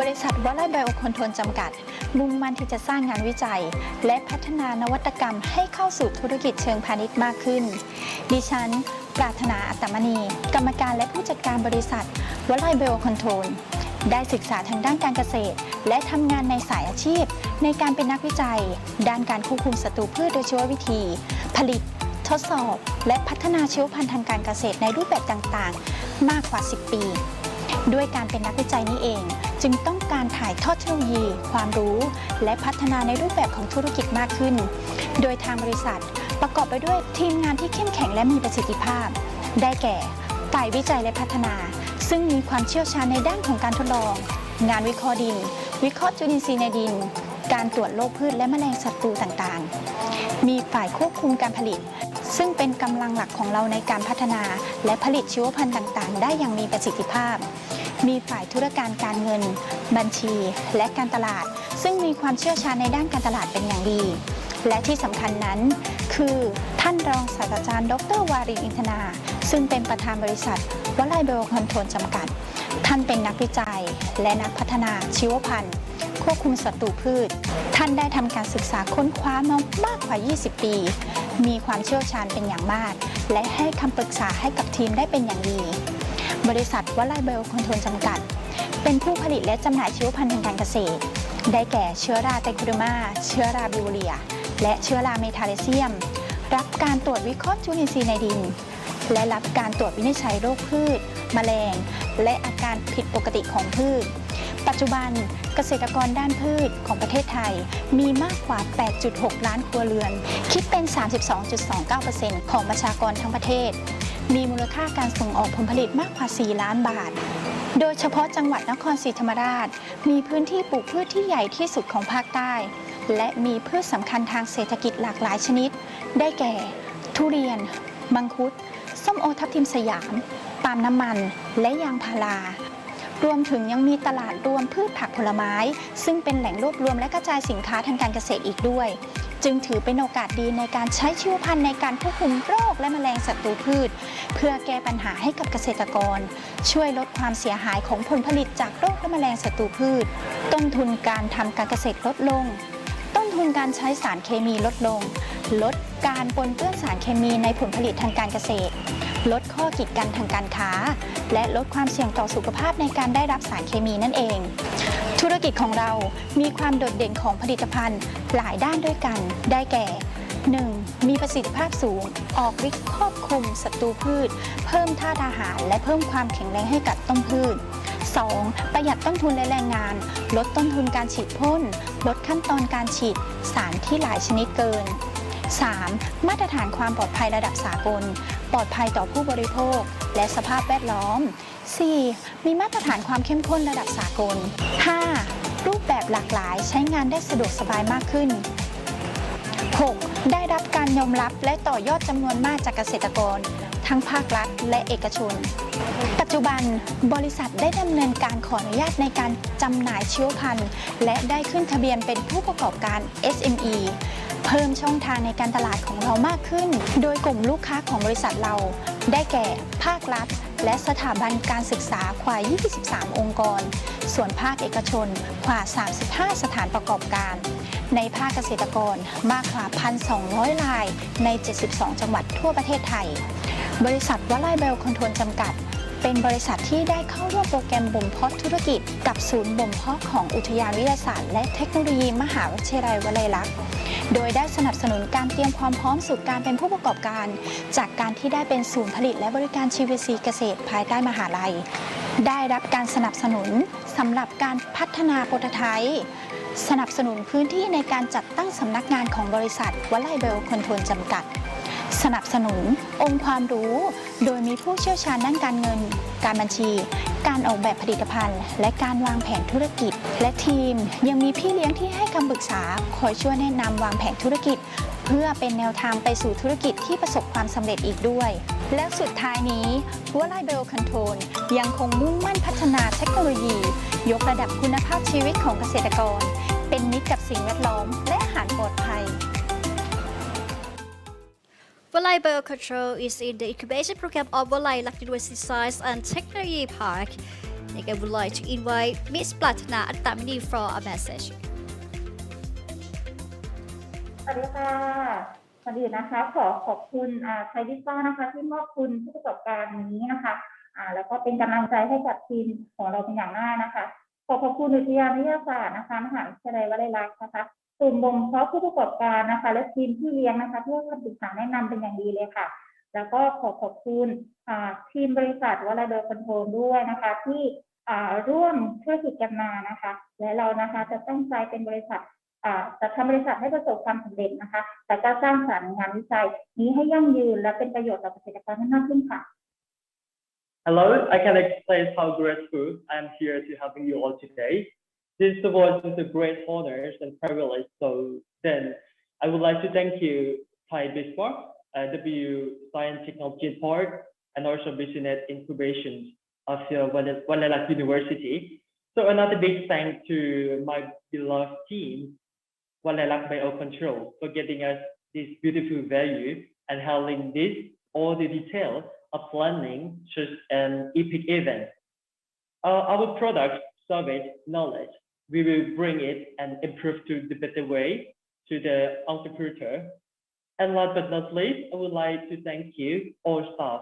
Without for your continued support, we would never be here on this event. So thank you. Congratulations to the winner. And next subcategory, the Incubation Award for Potential Internationalization, and the award goes to Cocoa Agriculture.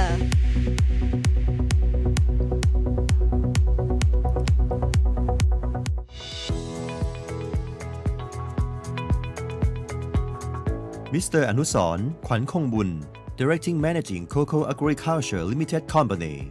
We are a producer of Cocoa Peat Plus. Cocoa Peat Plus is a growing medium base used for seedling and pot plant made of coconut husk, with each derived from coconut husk, which is normally considered as the waste from coconut farm. There is a great number of coconut husk in the south of Thailand. Innovation is applied in the manufacturing the process in order to reduce the content of tannin and sodium, while add more nutrients needed for seeding and plants, so as to replace such imported material as peat moss. Thailand imported peat moss around 500 million baht per year. Our objective of producing this product is to complete substitute peat moss, 100% quality same peat moss, and can decrease peat moss. Currently, we have sold around 1,000 tons per year, exported to Algeria, Malaysia, and Laos.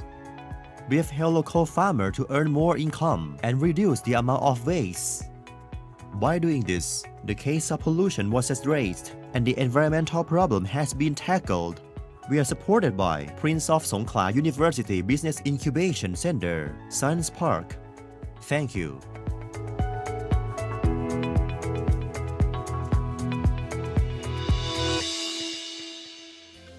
Cocoa Agriculture is in the incubation program of Prince of Songkhla University Science Park. Now I would like to invite Mr. Anusorn Kwankongbun for a message. สวัสดีครับ Today is an amazing day. I would like to thank you, the Thai-BISPA, for the award, and I would like to give the special thanks for the Business Incubation Center, Prince of Songkhla University Science Park, who take care of me always. But I would like to tell some my short story for the business. 8 years ago, I resigned from the company in Bangkok and come back to my hometown in south of Thailand, in Songkhla province, and doing the first business in agriculture, but failed. During the time, I had 6 business and fail, but I don't give up. Until I try to come to business incubation center, Prince of Songkhla University, who take care me and consult everything. And unbelievable, after 3 years, so my business is successful. So I would like to tell the entrepreneurs and everybody to the short message. If you don't give up, the success awaits you. Trust me. So many thanks for the cooperation and the support. Thank you so much. ขอบคุณครับ And again, congratulations to the winner. And in the end of the award ceremony, we are proud to present the Best Incubating Award. And the award goes to Yin Yong Smart Space.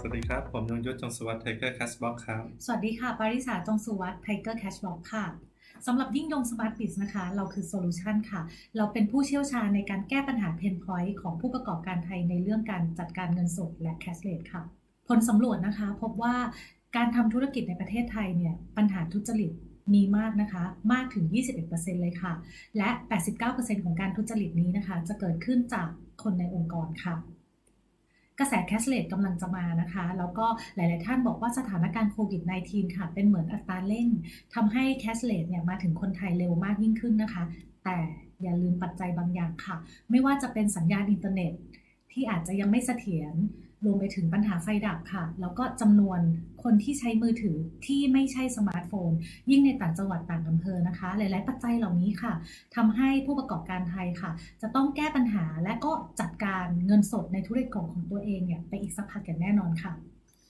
ครับผมเป็นผู้ประกอบการจากแดนอีสานจังหวัดอุบลราชธานีนะครับผมเปิดร้านชานมไข่มุกควิกลี่12 สาขาและมีร้านอาหารอีสานอีก2 สาขานะครับดังนั้นเนี่ยในแต่ละวันผมต้องจัดการเงินสดจำนวนมากนะครับซึ่งในเป็นพอยต์ของผมเนี่ยก็มีทั้งเรื่องของปัญหาการทุจริตแล้วก็เรื่องของเวลาการจัดการนะครับในการจัดการเงินสดนะครับมีหลากหลายวิธีนะครับรวมถึงวิธีล่าสุดก็คือ Banking Agent หรือว่าฝากที่ 7-Eleven นะครับซึ่งทุกวิธีเนี่ยยังไม่สามารถแก้ปัญหาเพนพอยต์ของผมได้ครับผมจึงได้ทำการค้นหาวิธีต่างๆบนอินเทอร์เน็ตทั้งในและต่างประเทศนะครับก็ยังไม่มีโซลูชันไหนที่สามารถมาแก้เพนพอยต์ได้ผมจึงได้ทำการผลิตมันขึ้นมาเองเลยครับและนี่คือตัวต้นแบบของ Tiger Cashbox ครับสังเกตว่าหน้าตาอาจจะไม่สวยนะครับแต่ว่าแก้เพนพอยต์ผมได้ดีทีเดียวเลยครับหลังจากนั้นครับผมทำการเพิ่มฟีเจอร์ต่างๆจนกลายเป็นโปรดักต์ตัวนี้ฮะตู้เสือนอนกินนะครับในลักษณะของการทำงานเนี่ยก็คือให้น้องแคชเชียร์นะครับมาทำการส่งยอดเงินโดยการใส่ username password และก็ใส่ธนบัตรและเหรียญนะครับหลังจากที่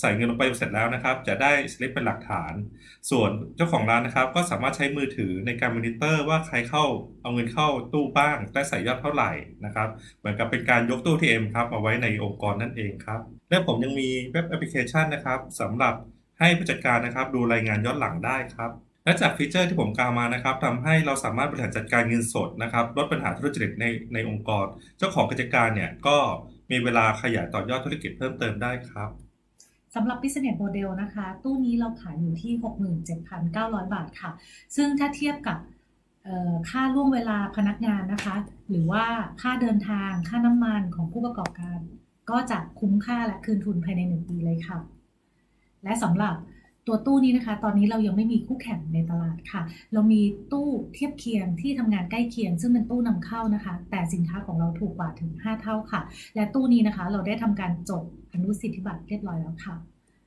อันนี้จะเป็นลูกค้าของเรานะคะจะเห็นว่ามาจากหลากหลายธุรกิจมากๆเลยไม่ว่าคุณนะคะทำธุรกิจอะไรถ้ามีปัญหาในเรื่องของการจัดการเงินสด Tiger Cashbox จะตอบโจทย์คุณได้ค่ะเราได้เปิดตัวไปตั้งแต่เมื่อเดือนกุมภาพันธ์ปี 2563 นะคะซึ่งตอนนี้เราก็มีลูกค้าเป็นผู้ประกอบการมากกว่า 50 รายค่ะการขายตู้ไปแล้วนะคะมากกว่า80ตู้ด้วยค่ะครับและจากการที่เรามีลูกค้าหลากหลายนะครับผมเอาเพนพอยต์ของลูกค้าเนี่ยมาพัฒนาเพิ่มและนี่คือฟีเจอร์ที่ผมภูมิใจนำเสนอครับคือการเปิดตู้ด้วยระบบ OTP ดังนั้นต่อไปเราไม่ต้องเอากุญแจให้ผู้จัดการแล้วนะครับอยากเปิดเมื่อไหร่ขอรีเควสต์มาที่ Owner ครับ Owner จะมีหมายเลข OTP ในการเปิดตู้ครับและผมยังทำการเปิดกว้างผู้ใช้ตู้ครับจากบุคลากรในองค์กรเปิดกว้างเป็นบุคคลทั่วไปหรืออาจจะเป็นผู้เช่าตลาดนัดผู้เช่าอพาร์ตเมนต์ได้ครับดังนั้นในปี 64 เนี่ยเราจะมีรายสินค้าอยู่3รายนะครับรายแรกเสียนอนกินก็คือตู้เซฟในองค์กรตัวที่2ก็คือ Tiger Pay นะครับสำหรับผู้เช่าอพาร์ตเมนต์ผู้เช่าตลาดมาชำระค่าแผงที่ตู้ได้เลย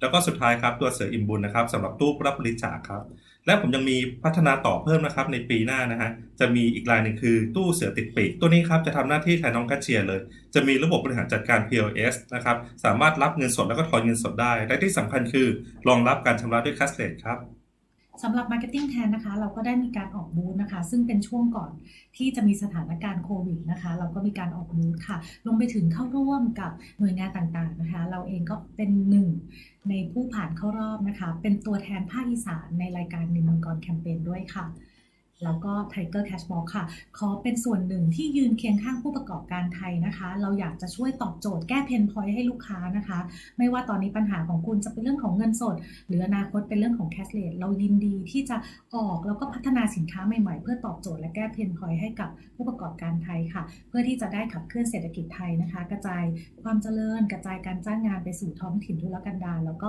พื้นที่ห่างไกลไม่ว่าจะเป็นต่างจังหวัดหรือต่างอำเภอด้วยค่ะโอเคครับขอบคุณครับ Ying Yong Smart Bay is in the Incubation program of Ubon Ratchathani University Science Park. I would like to invite Mr. Yong Yut Jong Suwat for the message.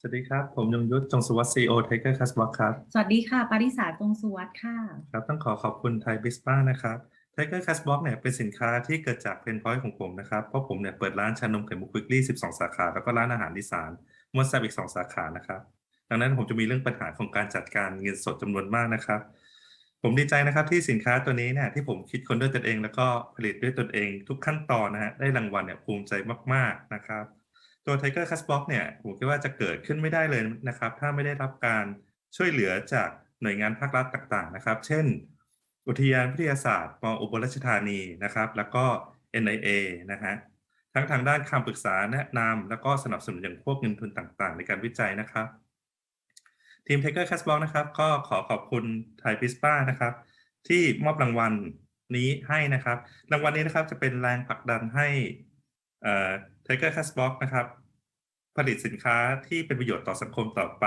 นะครับและจะเป็นแรงบันดาลใจให้เกิดสินค้านวัตกรรมต่อไปข้างหน้านะครับ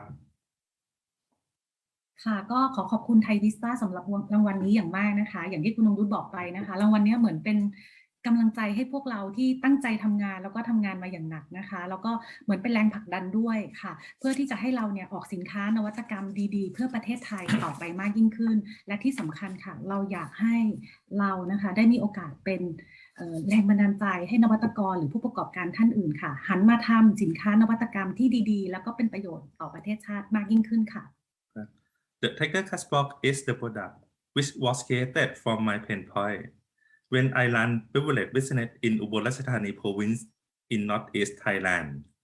I am so proud of the Tiger Cashbox and the award I received today. It's really beyond my expectation. Today, this smart Cashbox has solved my problem in cash management.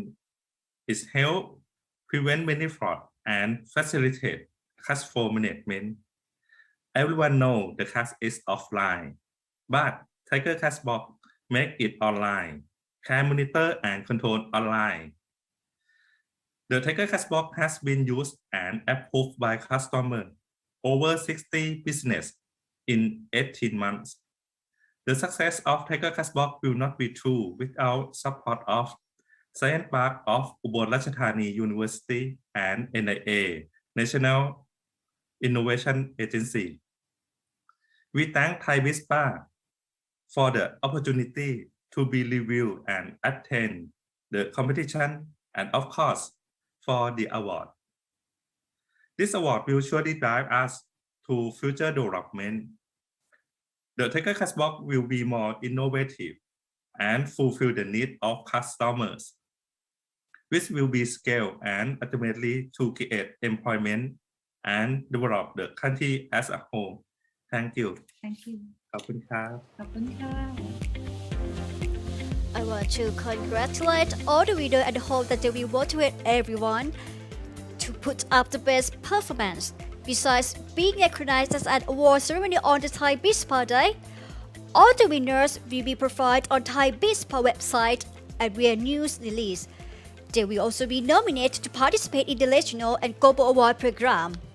Up next, we have prepared another informative session which will not only inspire but also provide the first-hand experience of how they offer the entrepreneur support service from different perspectives to enhance the mechanism of business, incubator and science park. Please join me in welcome to the moderator of this session, Ms. Wachalin Witthaya Wirasak, GM of Thai-BISPA.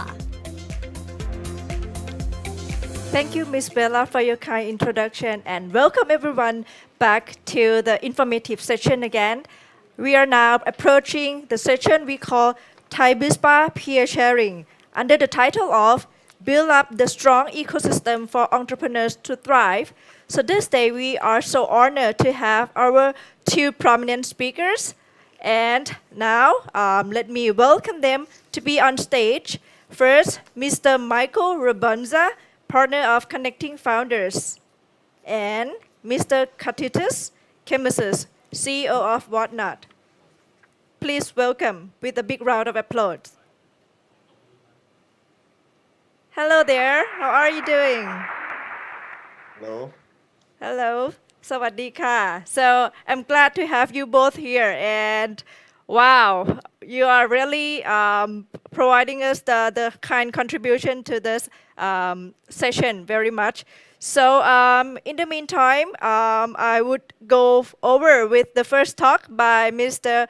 Michael Rabunza by introduce his profile to all of you at the first stage, where Connecting Founders is a gender lens advisory firm which is working closely with the business to help them scale efficiently and integrate diversity and inclusion in their business models. Especially Michael, he is a financial advisory specialist, having spent nearly 2 decades as a professional investment manager for institutional and retail investors, investment banks, multilateral funders, and impact investors. Michael's key strength lies in structuring private investments along the full range of the capital structure, which has allowed business to access finance they would otherwise not have received. He now turns this expertise for the benefit of the investment-ready SMEs, particularly female founders across Southeast Asia. Please welcome Mr. Michael Rabunza to be on stage again. Malcolm, it's your turn. Thank you very much for Thank having you. me. Perfect. I'm very honored to be invited to this event and to share our experience and hopefully provide our lessons that we've been working with the Thai community and also Southeast Asia. Thank you. So I'm mindful of the time, so I'm just going to give you a background of why we're here and how this can be very relevant to Thai-BISPA. We Connecting Founders were a female-led, female-owned advisory firm. We really work with female founders throughout the entire capital journey, from raising capital to actually working with them as operational partners to help them really reach the next level. We've been modestly successful. In Thailand, we've raised about $50 million for female founders, both here in Thailand and across Southeast Asia. And as Kuming mentioned, yes, we are professional investment managers. We've come from a background of working with investment funds, big funds, small funds, and also working directly with entrepreneurs. So we really know the pain points of what founders are going through. And I'll get into this for a little bit. The next couple of slides, really why we focus on gender lens investing. At the moment, we have about $25 million in mandates across the region. And this is mostly across the F&B, lifestyle, technology space as well. And we're doing everything from capital raising to strategic mergers. Again, very exciting things, which I hope to share with a specific case study. I always want to say why we do this, because we get this question: why are we focusing on female founders and female entrepreneurs? It's personally, my partner and I, we truly believe that having more women in power, investing in women, makes society a better, complete ecosystem. Our direct experience with working with founders and female investors as well too is that when you have more people truly represented on the table, decision making, and also the access to information, you have more complete decisions, more well-rounded decisions that not just are for the benefit of the shareholders, but for the benefit of the community. And we'll show this with the specific case. Again, we're not just saying there's one group, but we're just having more diverse discussions on the table. And we focus specifically at having more women on the table, more women decision makers, more women investors. The economic opportunity, I leave that as last, that, investing in women, there's about $40 billion alone in Southeast Asia. If we could just mobilize all that liquidity that's available in the world just to invest, that's a $40 billion opportunity every year in investing in women. These are the clients that we work with around the region and the world. Most prominent one is the Kines Group, the owner of the Commons, which is going to be our case study today. It's the community mall over in Thong Loan in Saladang. We've got the Roots coffee outlets, Aucken and Roast as well too. We've got a plant-based food group in Indonesia. We have an education provider, Thai founder, UK-based company called Filmdo. We also have a client in Japan, which is in the middle of a merger right now with a female-owned company. Again, something which we're very proud of, and if we have some time, we'll talk about that. A little bit of who we are. My partner who founded this 7 years ago, and we both came from the investment industry, development industry, and 2 decades really seeing this problem from all different angles. How do you support female entrepreneurs? How do you invest in more women? How do you actually support them beyond just giving them capital? These are the problems that we've debated and fought and actually experienced in different countries and different continents, especially in Asia. And we're taking all those lessons, and we said that the only way, what we believe what we can do is, because there's so much capital out there and there are other accelerators out there like Thai-BISPA, what we can do is we sit firmly on the side of the founder and really help them and provide them this financial service that's available to bigger companies. So with the two of us, what we do is we have 2 groups. I lead the Structured Capital Group, which is basically investment banking for SMEs.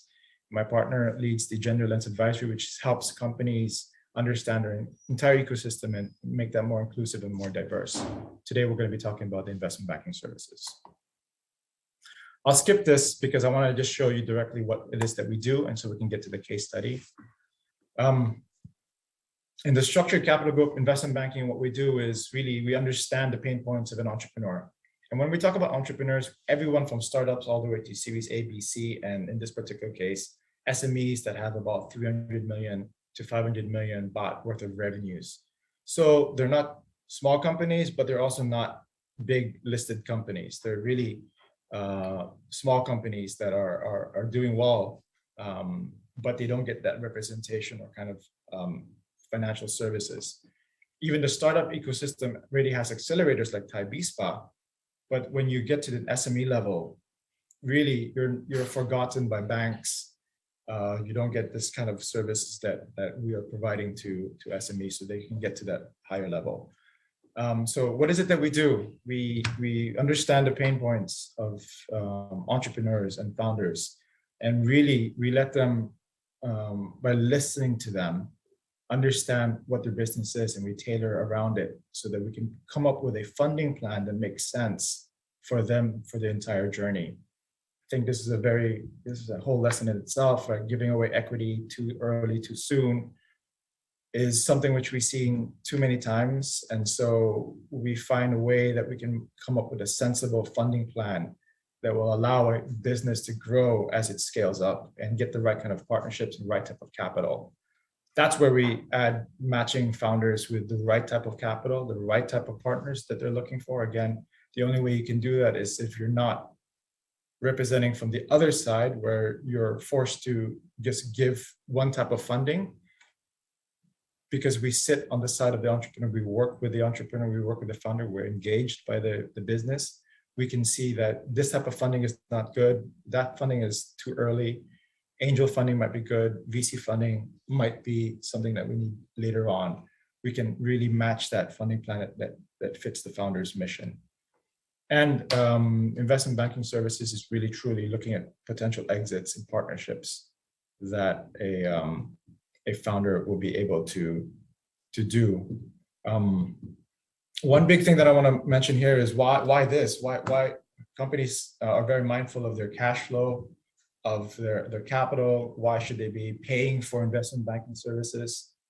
But this is it. This is the missing gap, the missing middle of entrepreneurs and businesses that are not given this kind of education or literacy. There is really a different language when it comes to capital and investors and partnerships with bigger corporates, bigger corporate VCs.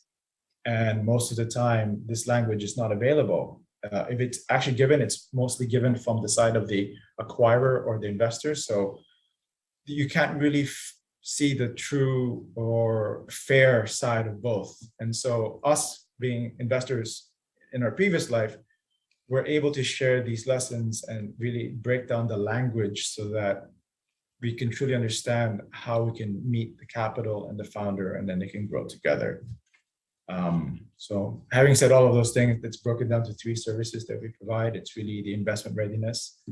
I mentioned that we understand the pain points of a founder, an entrepreneur, the founding team, its management, and literally getting something as even if you're a big company, you have mostly your plans on a napkin, and we understand how that will grow and scale over time. And then we prepare all the materials that's needed so that it's not a frustrating experience for both sides when you start talking to capital. And when we're talking about frustrating, I mean, this is no longer bootstrapped, or it's no longer angel funding. We're talking about institutional investors, and institutional investors have certain mandates, requirements, and we help ease that process so that we can have more efficient closings and more successful deals. That's why we move from investment readiness. Then we go into the capital raising, where we have outreach to institutional investors. And we really provide that journey, holding the hand of the entrepreneurs and making sure that they're able to provide the answers that they need to, that investors are looking for or partners are looking for. And we include the whole data room, putting the information that's required, especially when we're talking about mergers, a buyout or a partnership from a big company to a smaller company. That's a whole process that needs to be facilitated. It's a journey. And one thing which we're going to be talking about today is the portfolio acceleration. We're truly excited about this thing that we do, particularly since this is where we really believe the value added is of when you provide capital to a company, most of the time it's to hire key people or to upgrade a system or to put a process in place. And what we really find our entrepreneurs have asked us to do is, since now the capital is there, what do we do with it? We've identified all these things that we need to accomplish, but how do we actually get it done? And how do we make sure that it's in line with the plan that we agreed to in the beginning?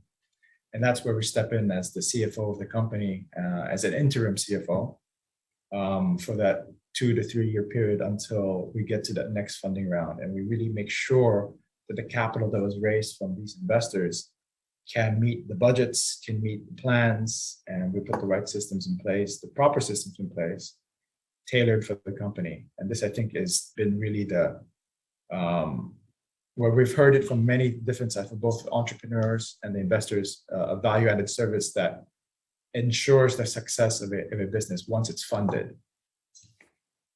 And we call this the entrepreneur-led model because this is really entrepreneurs starting their pain points, sharing with us, and us being able to tailor a plan for them. We're going to go through some slides, but I want to just mention why another point, what's very important. Founders, I was listening to some of the earlier participants and understanding that they're passionate and they failed many times and they were able to succeed. We're trying to lower that risk of failure because founders are good at what they do. They come up with the best ideas. They come up with the great founding teams. They come up with really game-changing ideas that need to come to market. And we don't want financing. We don't want internal processes on the financing side to be the ones that slow them down. And so we really try to support the entrepreneur to do what they're really good at, do what they're best at, without compromising the vision, and we help support them.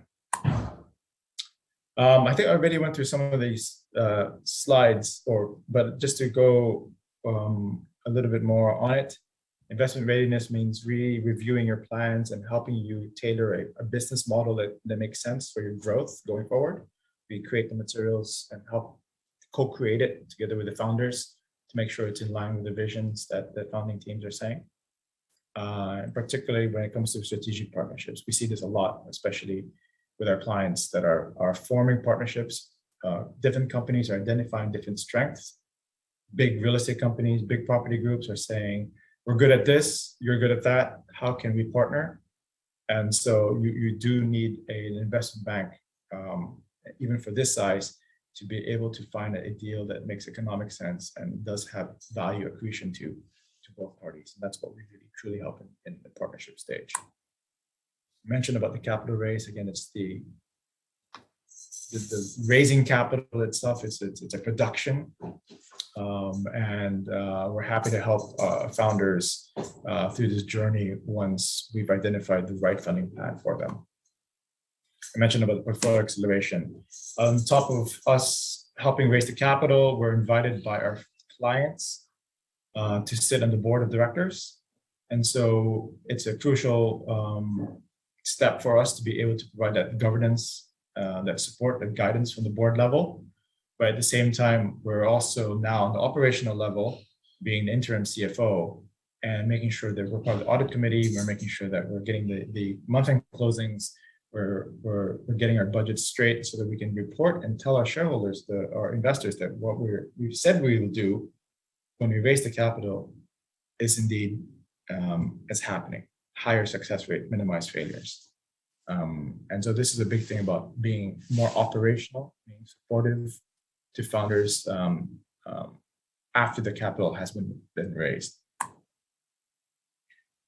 So with that, actually, all of that doesn't make any sense unless I actually talk about it in an example. And I'd love to talk about our client, the Kines Group, which is the holding company, the Thai holding company of the Commons in Thong Lo and in Saladang. It's the community mall, 2,300 square meters, small footprint, big impact, well-loved brands. We have about 40 tenants that survived and thrived for the last 7 years. Even despite COVID, we see the resilience and people coming back because of the space. How this mall was created by the two founders, the Batakan family, was that they wanted to create a community first, then a mall. And it manifested itself in this vision that they had, where they said, unlike traditional malls that we have here in Thailand, the net leasable area is much less than your open space. And this is a no-no for banks. This is a no-no for any investor. You want to optimize your space. You always want to make sure you're earning the best. So you have tenants that have high yield, high turnover. But the founding family really truly said that we want to provide a space for people to come together, come to well-loved brands that don't have the area to be known, and let the community discover that. And when the Commons opened in 2014, 2015, this is really what happened, where people flocked to it because we had tenants that were not your traditional tenants. They were artisanal tenants, but had a huge loyal following. They just needed the space so that people can enjoy them and engage, know where their food is coming from. And the proof of it is that in 2018, 2019, it was voted by the New York Times as one of the world's coolest malls. On top of that, there was a lot of other recognitions for the way that the space has been built. Red Dot Award because again, the mindfulness of the founding family was to say, how do we do this but be commercially successful? So that's where we were engaged in, because the founding team had a very strong mission about community first before anything else. And that's where we were able to come up with a funding plan to help them realize this dream and also expand, as we are doing right now with them. So a bit of how we worked with them. As I said, we identified the pain points. Again, the Kines group is a group that's been around since 2008, actually. They opened up a small store, Ohana Cafe in Sukhumvit 24, and they started off with food and beverage. So they've been in the business and retail F&B for the longest time already. They're not new. But when we met them in 2019, it was really, they had their pick of either investors coming to help them expand, or they even had advisors. Some of the banks were offering their services to them, but they didn't want to just sign up with anyone, because they said, listen, our vision is clear. Vision first, community first, then economics. How can we actually make those two things work? And we took that challenge because we were aligned with that vision. And having come from real estate and investment ourselves, we knew the pain points of investors. We knew what they're also trying to look at. And we have to strike the right balance. And this is not a social enterprise. This is actually a business that works. So how do we communicate that to investors? And so in 2019, we raised $10 million for the group through a range of institution and mostly individual angels that were very close to the family, that they knew the business. But even then, there was a lot of work that was required to articulate the vision of the family in a way that translated into the numbers, into the business plan, into a return for these shareholders over time. They weren't giving this money out of charity. They were expecting that there is going to be growth in the business. And so how do you actually demonstrate a business that does not have all the right economic metrics, traditional metrics, but show that it's going to actually be sustainable? And with that work that we did in 2019, we were able to raise the capital that allowed the business not only to expand, but also weather the COVID period. We weren't anticipating this. And as we all know, 2020 and 2021 was a difficult period for everyone in the world. And we were fortunate enough to have this buffer because of the capital that was raised, not in anticipation, but because we had shareholders that were supportive and allowed us to sustain ourselves during this period. Because of that, we continued our engagement. We sat on the board since 2019, and we've been looking at ways how to navigate the COVID period. And again, this is where we really do get intimate and understand the pain points. How do you continue? How do you pivot? How do you change? Who do you partner with to continue to grow? And this is where us as the board member, and also looking at the CFO services to see, okay, what's the landscape? Who are the partners out there that we could work with? And we're very fortunate that the family and the group continues to receive interest from different real estate or property developers or any other group in the country that wants to partner with a brand, well-loved brand like the Commons.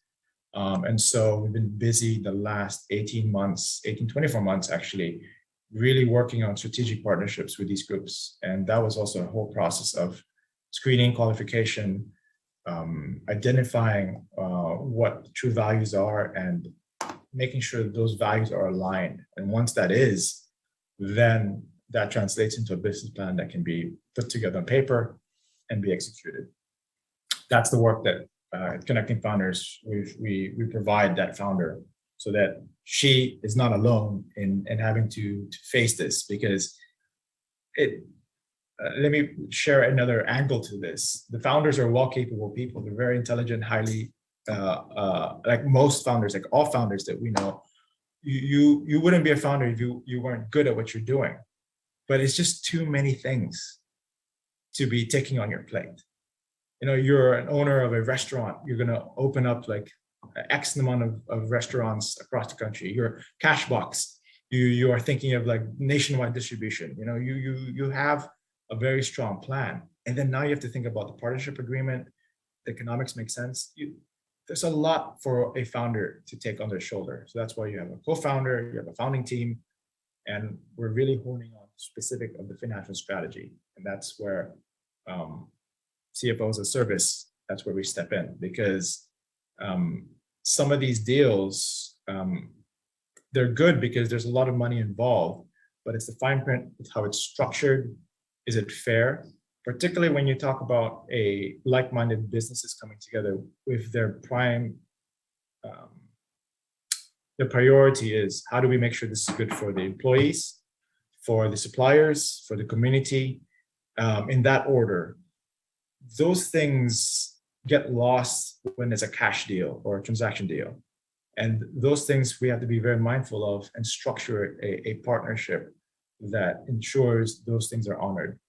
I'll give a few words. I've got 7 minutes here. We have a nationwide rollout for our coffee brand, for example.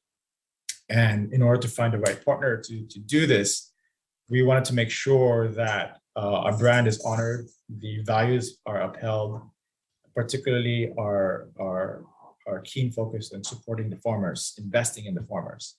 And so we made sure that these were embodied in the legal agreements. We made sure that their covenants, their principles that our partners are going to uphold. And this is not heard of in the market. Usually when a franchise agreement or a partnership agreement is held, your only covenants are mostly financial. Those are the only requirements that are meant to be, but we insisted and we made sure that the partnership that we do have is upholding certain principles that goes beyond the financial metric, which is again, supporting the farms, supporting the investment back into the supply chain, and ensuring that our footprint is minimal. This is something which is what we are proud of with the Kines Group, and we're also doing with our other clients across the region. Maybe just to speak about some of the other initiatives going forward, right? As we continue to be a CFO board member and a CFO in the business, we're always on the lookout for other ways to make sure that our footprint is minimized. And so going beyond statements, how do we actually do that? We have 40 tenants, collectively 80, going up to 100 with our new openings soon. How do we ensure that we minimize our impact to the environment? It's one thing for someone to say that and to wish that, but another thing to actually find the right partners and right things that make sense. And so adopting these cost reduction or cost efficiencies that minimize the impact of the footprint of the commons in the environment is something which we're actively pursuing with different partners, including the Thai government, to ensure that we've got reusable, economic, and environmentally friendly solutions in our businesses. Again, I'm just sharing this case study as one of the important pillars of our work at Connecting Founders. So we identify founders that have this vision, that have this desire to do one thing. And then the missing element there is how do you actually execute that and make economic and financial sense? And having to roll up our sleeves and sit down with the founder and work with different partnerships, both the capital side and our advisory side. We can reach out to different partners so that we can have the most solutions and then tailor that to our founders is something which we are proud of what we do.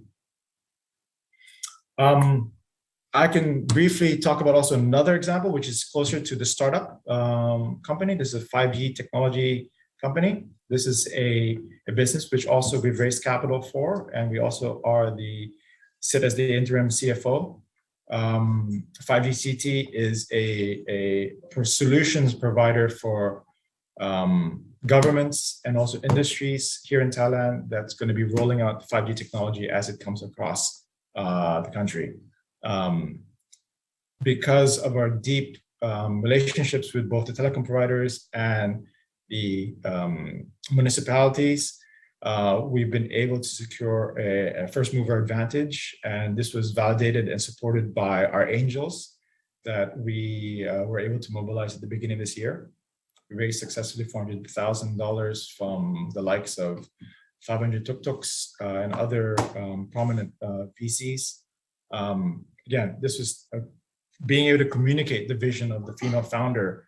How do we actually roll out technology that will be beneficial for economic mobility? That's literally the vision and mission of 5GCT. And for us to translate that into economic plan, so financial plan, is something which we feel is an important service to founders. And then continuing on, we are also the CFO, so we ongoing support and looking for different partnerships, making sure that the business plan that we have with the partners that are approaching us or that we are approached makes sense. And structuring the deal that will be fair for all parties is something which we like to do. That's pretty much all of the things that I wanted to talk about today. And I know I've got some spare time, but I wanted to leave it as that because that was quite a lot of information, and I'm looking forward to hearing the other participants and also any questions from you, Kun Ling, and if there are from the group. Thank you so much, Michael. It's very insightful sharing you have made for us. And I think there would be a lot more questions going on, but I'll leave it to the end of the session. And next, may I invite Mr. Kęstutis Kemesis, CEO of Whatnot. May I call him Kas for short? Hi, Kas. Yes, hey. How are you doing from Lithuania? I'm good. I'm freezing. Okay, good, good. Yes.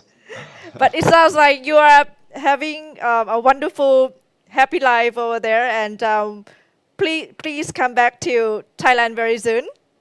Yeah, well, I'm coming back on Saturday. Okay, so, okay. Looking forward to seeing you in person.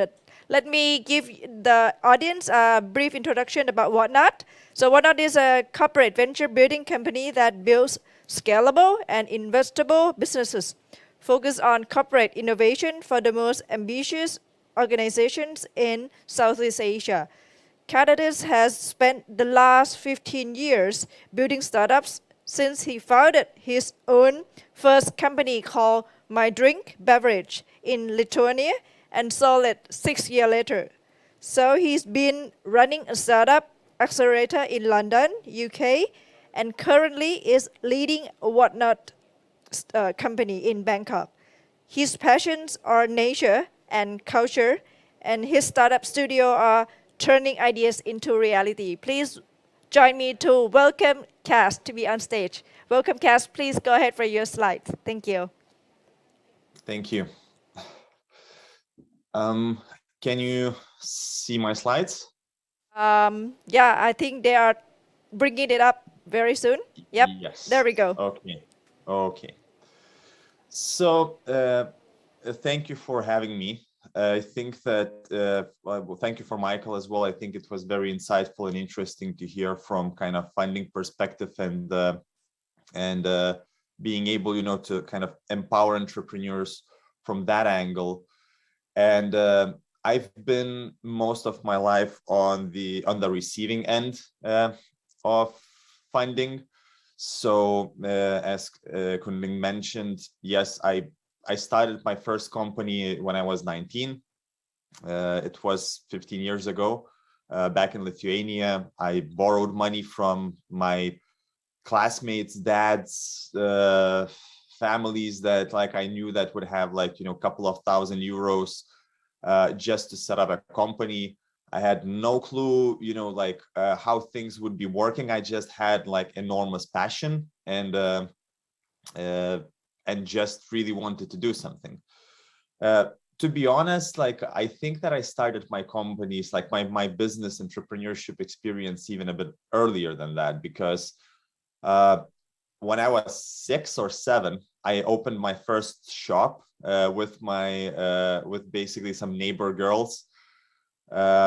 I asked my grandfather to help me to like kind of set it up, and he taught me like what is profit, how do you estimate, how do you do a balance sheet, why is it important. So it was basically as I was learning maths at school, I was also learning like basic economics, and we started from selling candies. Nobody bought candies because we were the only kids in the neighborhood. So my grandpa said that like understand the market, understand the demand. There's some construction working, so I ended up selling cigarettes and beers to like neighbors and construction workers around, because like that was in demand. And later on, I almost got expelled from school twice for my business ventures. One of them because I brought fireworks to sell before the New Year's, and I was selling them to my classmates, and we were 10, so which was basically something that you should not be doing. Then I started a lottery business, also almost got expelled from my high school. But I just think that I was very fascinated by the idea of something. I always wanted to just like make things happen. And I finally, after graduating high school, I joined a corporate. It was hard because like getting a job before even entering a university in a corporate was pretty unique. But I came up with some business ideas for them. I approached them, and my boss then really liked my energy. So he kind of, like invited me to like try and work there. But 6 months later, I quit because I just couldn't really fit into the structure and the systems. And so I started something of my own. It was extremely hard. It was like a learning experience. What we basically did was, first of all, we bought like an energy drink called cocaine from Las Vegas, which was like, it didn't have any cocaine in it, but it was manufactured there. I kind of sensed that it was just interesting, just because I thought that everybody would notice such a controversial brand name. And it immediately got stuck with all of the money that I've like loaned from my friends' dads and their families. Like it got stuck on the customs, because obviously you cannot sell anything like this, it's illegal. So you immediately had to like solve problems. Illegal it was because you cannot advertise drugs, and it's a drug name, so it's too controversial, and we don't have any kind of traction. We don't know anybody in the industry. But we managed to get a permit. We managed to sell it. I managed to like deal and actually like earn a profit from something like that. Then we moved away from that because we thought that maybe selling cocaine isn't for me. So we started building a laboratory for product development, which was way more interesting. We hired scientists, and then as an entrepreneur, I think, as Michael mentioned as well, you have to do everything. You have to understand, how to fundraise. You have to build, your team. Soon enough, when you're 20 and all of your employees are twice your age, you understand, the value of HR, doing sales, doing marketing, everything. And you have to be an expert in all of these places while you're still learning. I think that that was my success, because like after 6 years of building that business, we were able to sell it.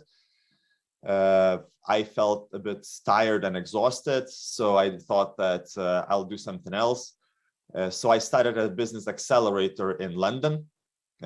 Again, I felt that Lithuania was too small for me, so I wanted to move to a place where competition is severe. And the money that I've made, I basically lost in the next 5 years investing in different startups in London. We've invested and built 25 of them. Actually, 5 of those 25 are still quite successful businesses in, food tech space. I started to understand, the value of vision. And but one thing that I also learned is that I like to be involved hands-on, and accelerators are mostly being hands-off supporter. And I like to pick up my phone and call the suppliers. I like to, sit down with the developers around the table, brainstorm solutions. This really makes me happy. This really makes me proud of my work. Therefore, I discovered this business model here in Bangkok already. After we moved to help startups here, I discovered a startup studio model. So maybe I'll just start, from walking through what is a startup studio, maybe how they are different from, let's say, startups in the wild, VCs or accelerators, and then, talk a little bit about us. So startup studios are basically just like a collective of entrepreneurs who build multiple concepts at the time, but that means that they build it internally and they basically have to launch them in the market quickly. So you would say that they operate somewhere where you would find great teams of entrepreneurs. And why I think that it was important, to tell my story is that I could not do anything else. I wish I could, because being an entrepreneur, building startups is something that I would not wish for a lot of people to endure. Sometimes when you're sitting with a team and your salaries will be late for a couple of months because that there's no money in the bank account. But if the team will go away, that means that you're gonna die as a business, and you have to convince people every single day, how to just keep on going. Sleep is something that you forget. Anxiety and mental diseases crawl up very quickly, and it takes a lot of energy, to do something. And I think that failure is something that is always, on the corner, which you're afraid of. So I think that your startup studios are built from people that thrive in this kind of chaos, and they enjoy starting something from scratch all the time. And then you have good vetted ideas, by means that what I mean that ideas usually are amazing, but the question is that there might be timing issues. You kind of need to figure out how do you test them quickly, and how do you have capital to do those quickly. So in the middle of these two, in the conjunction of these two, you would build a startup studio. The first example is Idea Lab. Idea Lab is started in 1996. I think that it was the first model for the startup studios. And, compared to the startups in the wild, they have crazy success rates. Success rates meaning that the businesses ended up either being profitable or just didn't go bankrupt or dead. Whereas in the wild, startups, I think that 70% of the 70% of the startup success rate would be impossible to achieve. It's usually 1 out of 10. And traditional VCs are even looking at 1 out of 10, as in hopes for their return on investment. Startup studios are able to bring significantly higher investment return rates, and I can maybe explain, why. Because first of all, startup studios are designed with an idea that not all of the ideas will succeed. So that means that already when you're estimating your budgets for the next year, that I'm going to launch 5 businesses, probably 1 of them will succeed, best case scenario 2, and we have enough money to bring all 5 as far as we can, as fast as we can. Therefore, you kill ideas very quickly. And you're forced to kill ideas as soon as you see that the market did not respond to them, there was no interest, it did not work out, because you know that you need to move on and quickly build. Secondly, is that you have usually internal teams that cover most of the factors for the development. What's cool, about these is that you usually have same people working on multiple ideas over and over again. Therefore, they're overseeing them from scratch, and you unite the core aspects of building a startup, which means operations, where a lot of businesses die because they just don't have enough people to help them to, track their cash flow, make sure, everything is done on time. Therefore, it's hard for them to get customers. It's hard for them to sustain customers. Marketing is extremely expensive. A lot of money is burned there. And as a startup, you would be building this from scratch. And and startup studios already usually have the shared team that would provide that service. You have tech team, which is shared. You have human resources that help the teams, recruit people. You have people that help you in sales until you scale. So what we usually say is that you run a business internally as a project. Once you see that there's interest from the market, then you spin it out, and then the business can kind of starts walking on their own feet. So what we're usually, saying is that you can only blame yourself for things you can control, and there's a lot of things that are out of your control.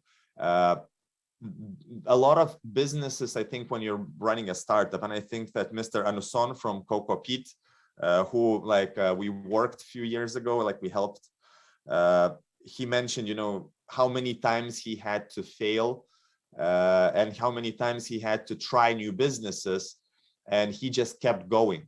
And what we also say is that you should not be discouraged by the failure.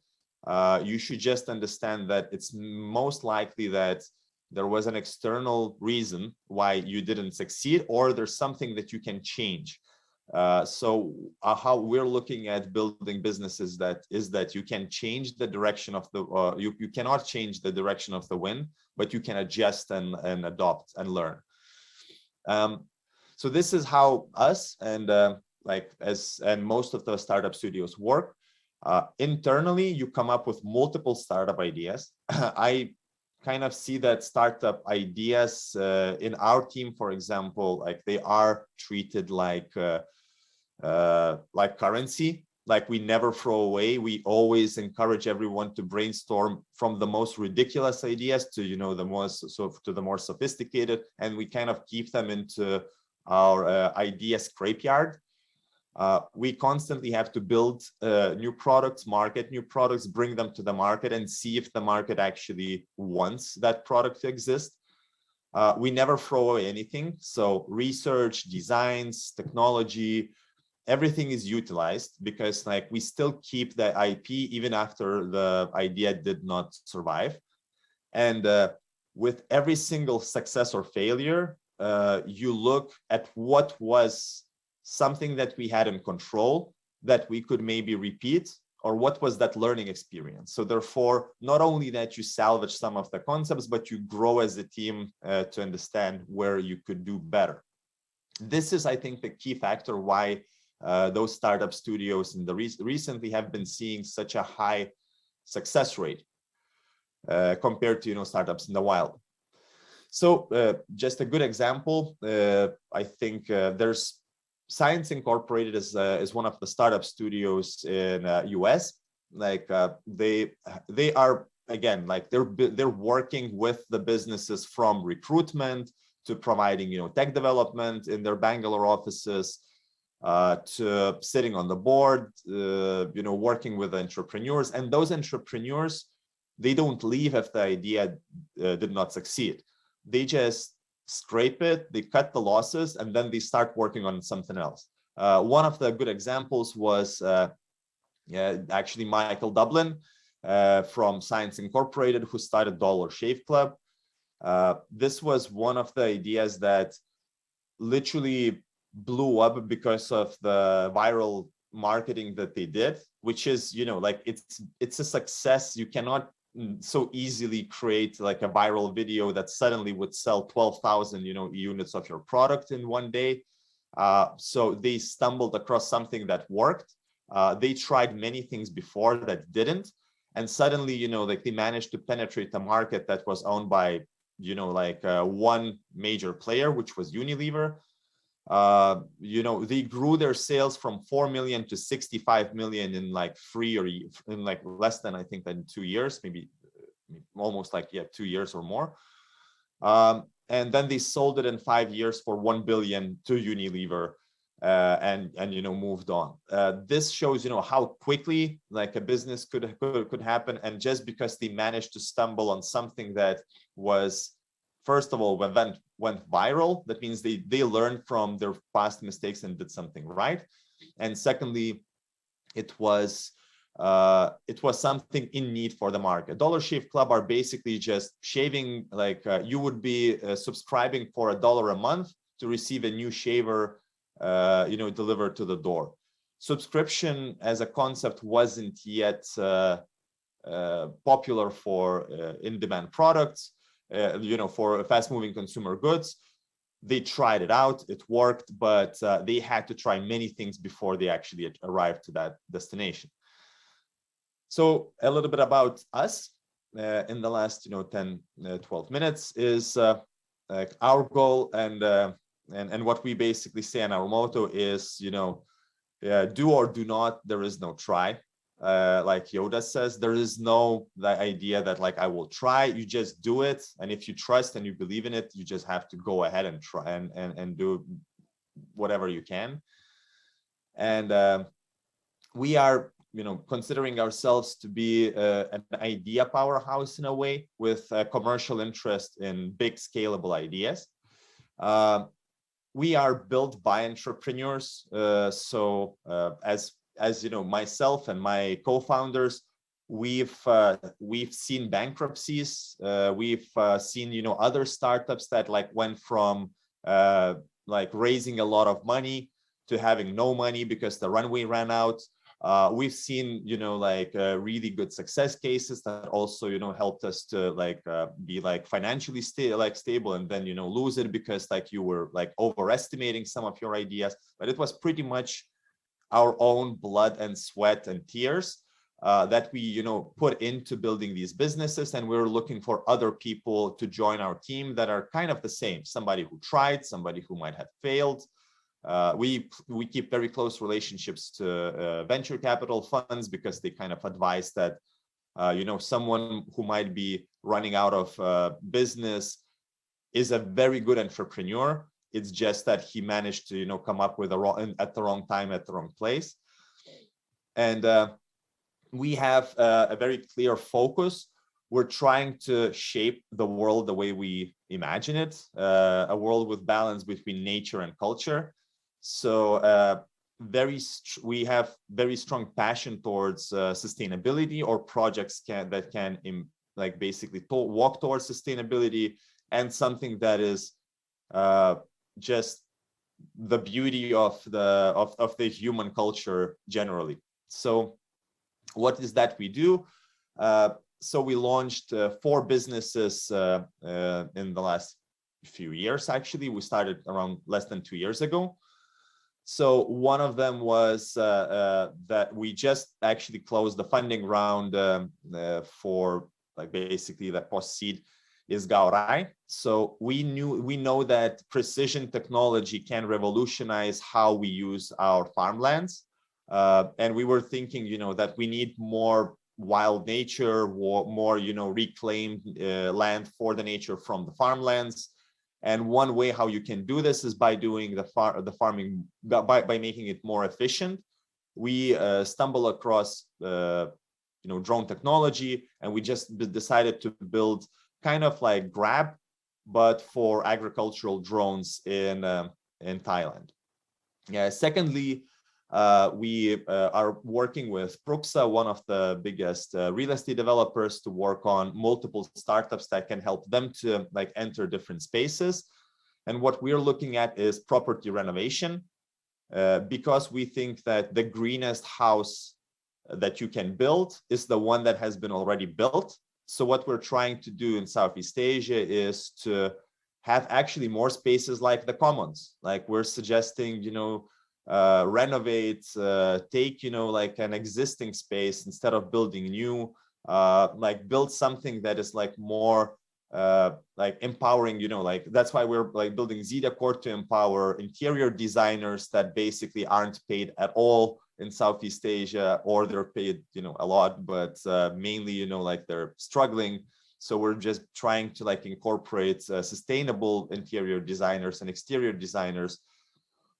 We are using actually technicians that install smart solutions, that install sustainable solutions that basically help to make the house much greener. And we also have a platform where we have properties for auction, mostly like renovation properties, mostly properties that are specifically those that are in distress, maybe from the house itself, but normal agents wouldn't look at them, but we want to sell them to people who see the house for what it could be, instead of looking how to demolish and build something new, just because saving something we think is better than just forgetting it. Like it always needs a little bit of love.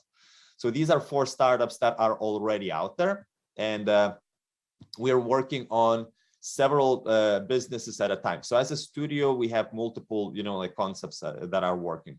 So House of Yes is actually a little bit like Commons, I could say, as you mentioned, but it's kind of our take at also building a community around entrepreneurship.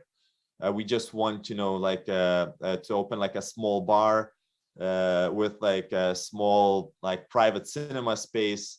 And also the goal is, just because like we're looking at how to renovate these properties, we just want to just like take it on in our own hands and like build it from scratch. One thing that also came was, we have to recruit for all of the ventures in parallel, and we know how difficult it is to actually match people with the right company, especially at the beginning, because like you need to match someone based on not their skills as much as their values. And we identified how difficult it was for us to find the tool, so we're building it ourselves. So we're using AI tools and kind of machine learning and a lot of different like things that we salvaged. Even like we're using like these psychological tests that we built for a startup that we didn't work out for us before, just to be able to help us recruit better, but also we want to spin it out for others. Education is very important, and we see that like empowering corporates to be more entrepreneurial can help to I think more innovation to bring, and also to help startups and startup founders to learn. So we are running our workshops and kind of startup studio as startup school as a way to like help entrepreneurs to learn to prototype fast, to learn that like you don't need to be a developer to be able to test your idea. There's very cheap technologies out there that you can kind of interact with just to be able to bring something to the market. So we're kind of sharing our knowledge with people who would like to try this. Then one thing is like for example, like we're also introducing the bidets that are non-existent in Europe, but are in every single bathroom in Thailand. And our basically concept was, actually it came because like back in Lithuania, this one corporate that manufactures toilet paper, they dumped industrial waste in one of the nature reservoirs. And we were like, let's maybe build like a brand or something like cute and interesting that would introduce an alternative way to just using toilet paper, and just let's make it fun. Another concept that we're working on now is kind of basically bringing high fashion rentals and encouraging renting some products instead of buying. So So this is something that we're doing. And again, because like I have a lot of experience in the food industry, we have, some products working in there. So it's the same team kind of constantly pushing multiple concepts. And the ones that succeed, they spin out and they start building their own teams and companies. So just, to summarize how we usually, do this, we get our hands dirty in like each of these businesses. That means that one entrepreneur that is working on one idea, he might move to another idea and then he might move back. Like we try to make it, we try to keep them as excited as we can. Our goal is to build that strong culture that attracts these top talents. This is the most important part for us. And what we provide is as whatnot. We know that every single, like most of the startups usually suffer from limited access to technology, staff shortage, funding issues. They don't have space and resources. They do need strategic guidance. So we built like an umbrella to make sure that building multiple startups would be more effective and more efficient. And we know that like we could do few of them at a time, considering that probably from the startups that I introduced to you that we're building, probably 1 or 2 will reach next year. But we'll try to see, like what's the market response, because it all depends on the demand, and it all depends whether or not like our ideas are considered to be as cool by others as we think they are. So we basically, as I mentioned before, just to summarize a startup studio, generally all of them do it pretty much in a similar ways. It's we bake multiple ideas in the oven and we salvage everything that we have. So knowledge, leads, marketing content, code, designs, experience, whatever we can. Generally, like if you would like to talk to us more, so we're basically saying, like if you have ideas but you don't know where to start, but like you're really, really passionate about it, and you feel that like, well, I used to, when I was doing Startup Accelerator in London, like I had a saying that if there's any possible way that you can avoid building your own startup, please do, and just quit it today and just don't even look at it again. Like there's so many different job opportunities and there's so many different things that you can feel fulfilled by, and you don't necessarily have to build a startup unless you cannot do otherwise. If you cannot, then like we can find like ways how to work together. Secondly, like you might want to build something and you do have the resources, but you don't know, like what do you need to build and how do you actually build it quickly. This is where we actually like find like a point to collaborate with corporates. So you can, talk to us, or maybe you just, want to join and build like a thriving nature and culture, like a world which would be thriving with it. And you might want to, like test yourself. So this is, like a little bit about us and what we do. And I would like to, and I think that's like what Mr. Michael said, I fully agree. And I would like to maybe like have a discussion as well on how to solve some problems that startups have and maybe in Southeast Asia that I've noticed. Yep. All right. Thank you so much. Okay, you leave the contact to us. And I think all the audience have been listening to both of your presentation. Not only the slides that are amazing, but also the stories that you tell us was also interesting from both of you. And in the meantime, I would like to inform the audience that we have the question box available for you to type in your own questions or feedbacks and comments so that we would raise it up to our speakers. During we are waiting for their questions, I have some questions for both of you. Let's start with Michael. Since you are dealing with SDG 5, right, the gender equality issues, and I think there would be some learning points from you about the tip for especially the female founders when they are seeking for capital and investment, how can they prepare themselves, and what kind of pitfalls they should be avoid of? Please, Michael. I don't think I have enough time for this. Thank you for your question. First, I want to also thank Mr. Cass. I'd love to speak to you more about the things that you're doing. Really, really enjoyed your presentation. We have a lot to talk about. The question specifically about tips for female founders, when they're raising capital. Contrary to what other people really see, I mean, you have to be yourself.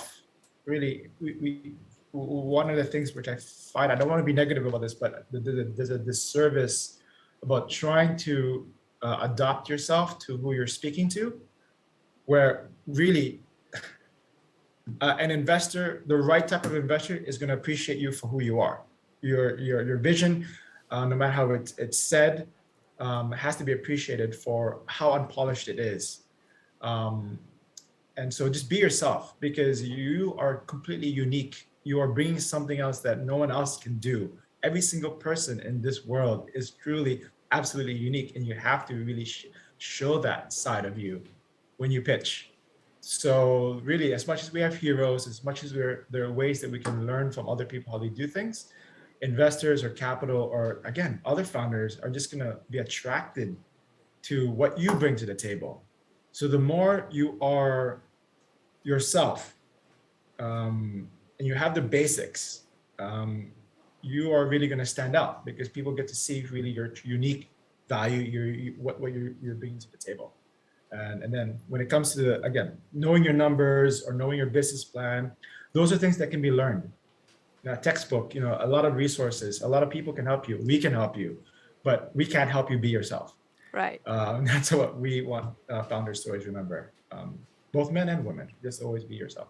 All right, thank you. Yeah, that's definitely the thing that I think either Cass and I have been experiencing the same issues of the Southeast Asian entrepreneurs. I think it's part of the culture that we have here, and also try how to encourage them to speak up more on their own identity and how they bring out their own value to the either partners or their customers.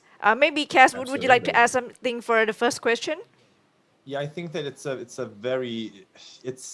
an extremely good advice, because investors usually look for somebody who is extremely passionate in what they do, because they know that you want to invest in somebody who will do it without you nonetheless. That they will figure it out, they will borrow money, they will try to make it a smaller version of this, but that is part of self-discovery. That is part of knowing what you actually want to do, and even more importantly, why you want to do this.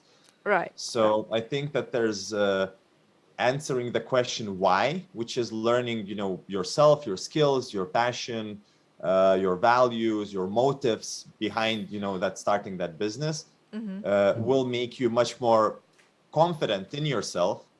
And if you're not confident in yourself, then nobody else will. So nobody will trust you with their money if they don't see that you're confident. So that's part of the journey that I think every entrepreneur is walking through. Right. That's the kind of mindset normally partners or investors are looking for from the entrepreneurs herself or himself, to show off how confident they are and how much commitment they have to pursue their own ideas, I suppose. Yes. All right. Okay. And from the venture builder or startup studios point of view, where you run this kind of program, I think there are several programs on your services. Especially, I think you have specific kind of vertical focus in your program, and also the Entrepreneurs in Residence program, which is quite interesting. Would you mind tell us more about us, Mr. Cass? Actually, yes, we saw in Thailand, we saw a problem that there's very much any kind of pre-seed capital is almost non-existent. If you're speaking with investors, it's Series A and up. But then where does that come from? What we identified was a big gap in the market for people who want to build something, but they have to still work somewhere. So that means that they only have like weekends or evenings to work on their own idea. And there was kind of a common concept that I've noticed is that people expect that startups are easy to build. Therefore, it would be enough to spend, like weekends after work with your friends, to try and launch it. Because of course you don't have resources to be able to, focus on this full time. So what we're offering is basically we're hiring entrepreneurs in residence for a full-time, salary, which would be something that helps them to only focus on doing this and not having to do, startups as a hobby or as a secondary career choice.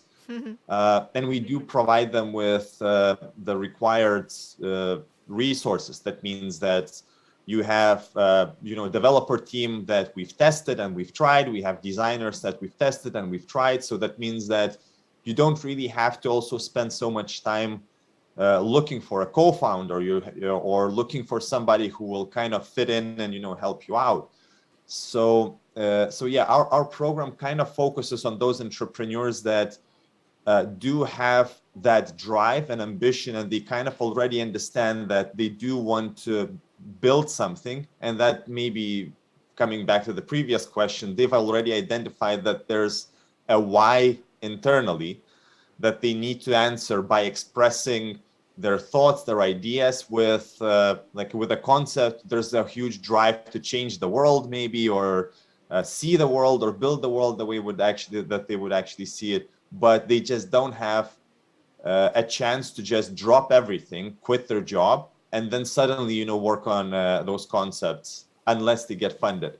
So that's why we actually looked at this as an opportunity for us to build a studio and attract those entrepreneurs that wouldn't probably find it easy to get pre-seed funding for their own concept, and just help them to build it internally. Because once they, spin out, it's always easier to get funding when you have traction. Right. But what to do for the first 6 months when you don't, that's where we try to focus in. All right. Yeah, I think as part of my experience working with Cass before from his Whatnot studio, I have seen a very big challenge for Thai entrepreneurs, especially to overcome their very early stage where they have to turn their ideas into business development, and they have to focus so many things at a time. And I think having that entrepreneurs in residence to support them to stay focused, that would be definitely something that very helpful. And also back to Michael about connecting founders, you mentioned that you provide that CFO in transition kind of service for the companies when they are trying to scale up the companies and raise more fund. Would you be able to elaborate more on that point, please? Sure. We found that, again, this was a pain point for myself too. As being a professional investment manager, we would give money to a company, and then we tell them, hire a CFO. Okay, good luck. And that's not gonna happen. That's not gonna happen. It's really almost hypocritical. It's like, okay, here's a bunch of cash, solve it yourself. And it's kind of it's distancing yourself, and and money is important. Money is crucial. Right. But founders need more than just the money. They need the support. They need the thinking. They need the sounding board, and the cash flow is lifeblood. Mm-hmm. But if you don't know how to use that cash flow properly, strategies to optimize, to partner, to not to grow it, those are things which then you just can't throw it to a founder and say, good luck, find a CFO, here's a list of people, here's a reference. I've seen it myself. I'm guilty of that with our portfolio companies in previous jobs, where we've seen the failure rates just too high because we expect them with this wad of cash, they'll solve it.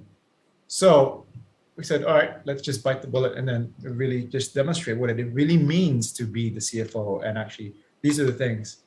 And it has been helping them operationalize the planning. So let's say we have a business plan between now and Series C or exit or IPO.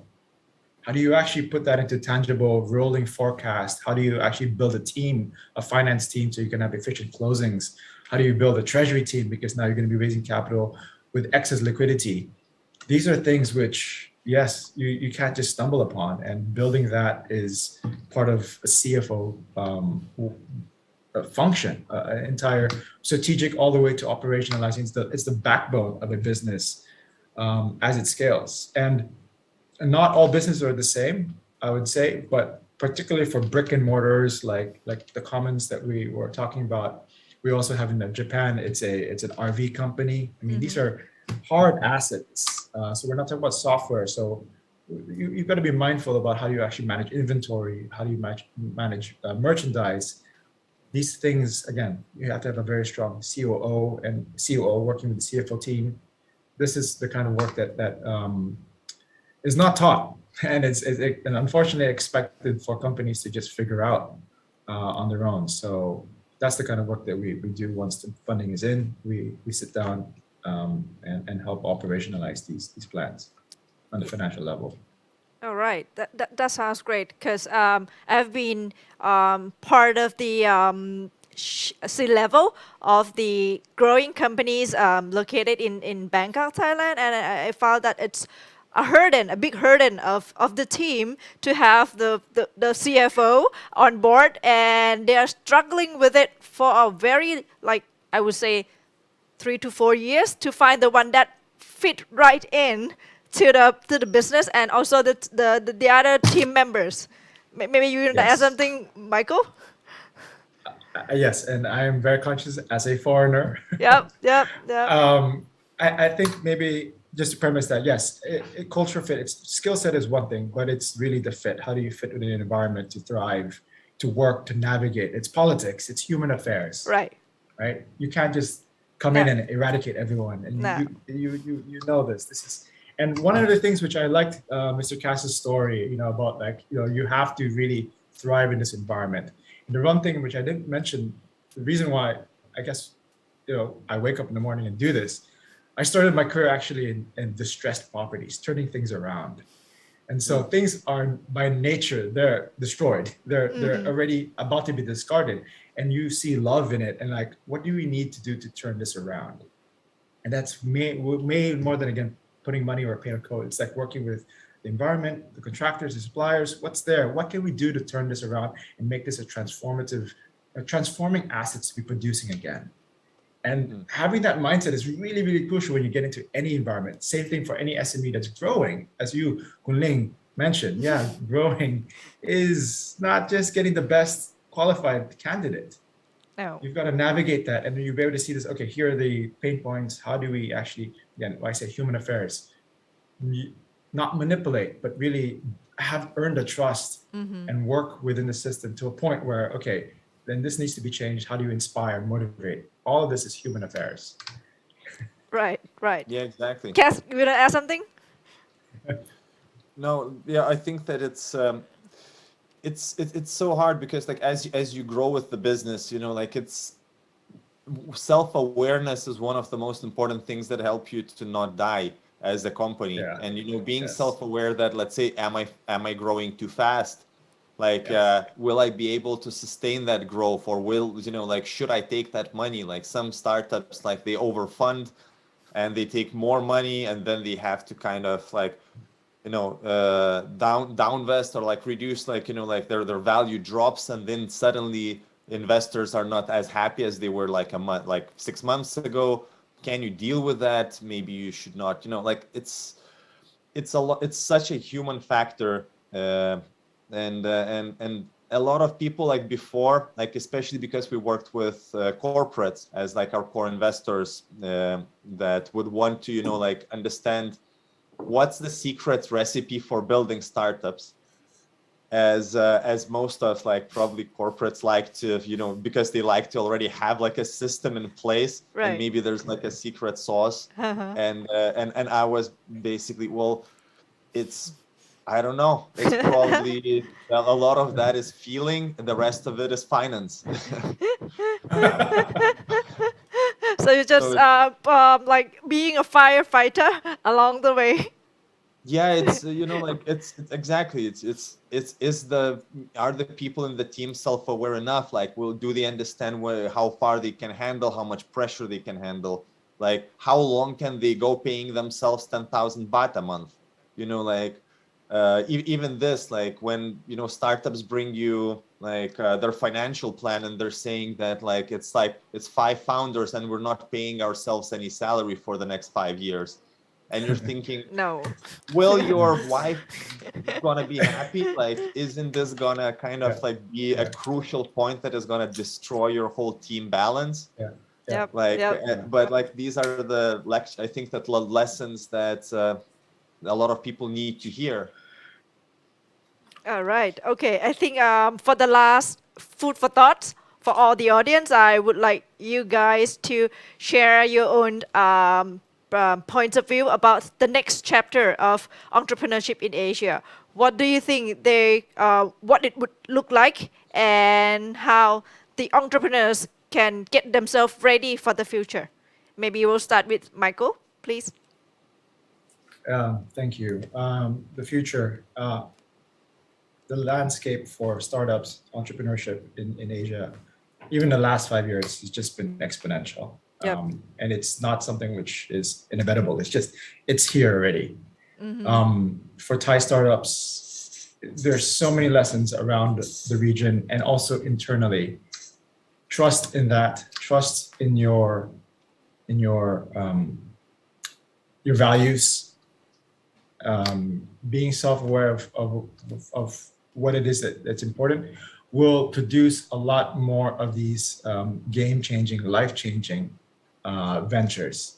Now, the future of this will be more startup studios, more advisors such as ourselves. Anything that's in the ecosystem is becoming more and more available, and that's a really good thing. Yeah. Which means we're really reducing the risk of failure, and it's now up to the entrepreneurs. Take up the mantle, take up what you're doing, and then go for it, because all the support is happening. And we're very happy to see Mr. Cass, Whatnot, and all these other different groups that are coming out there, because all it means is that we're all there gunning for a better world, and we're putting our talent to make sure that entrepreneurs can fulfill that mission. And so we do see a lot more success and a lot more growth, and startups are going to really be a big thing for the future in Thailand. Thank you. So may I go to Cass for this lessons learned. I think that I would also like add to the point where destigmatize failure. Definitely, like, I think that fear of failure, fear that like you won't make it, actually sometimes is the cost why you don't make it. So you either don't start, or you do something for way too long because you just become embarrassed, maybe due to the cultural pressure. Maybe there's just embedded like fear of this, that you have to like keep something going which is kind of already dead. And I think that this sometimes will end up worse than it could. Right. Secondly, I think is learning to be honest and humble. I think that what I am sometimes missing, and we've been meeting hundreds of startups here and speaking with hundreds of founders, so you see that from honesty, like you don't see that or hear that honesty. I think that it's also kind of a little bit of a cultural barrier, because people are a bit shy to actually tell their real intentions. Like, I want to build this because this is the coolest thing that I've ever seen, and I want to be a part of this. It doesn't sound reasonable, it doesn't sound well calculated, but it's true. And you sometimes want to hear the real reasons behind like people's intentions. And when it comes to humble, I think that the problem that we've experienced, especially in the tech industry, is that engineers only work with engineers, marketeers only work with marketeers, and then they don't mix together. And what you see in like New York, San Francisco, London, or all of these hubs like Singapore, is that they rub shoulders with different types of people from different walks of life. Yep. And that helps you to actually shape like a pretty well balanced team. Like, because people who are product people might end up building a product that nobody needs or wants, or marketeers might build something without any substance or sustainable value. And just because they went to the same university together, they have same group, right? Like groups, they kind of feel that they know better than others, and that's the thing that they are good at is the most important thing, without kind of thinking that probably I'm just as important as any other part of the founding team. So I'd this would be my 2 cents to like recommend and advise entrepreneurs in the future. Yeah.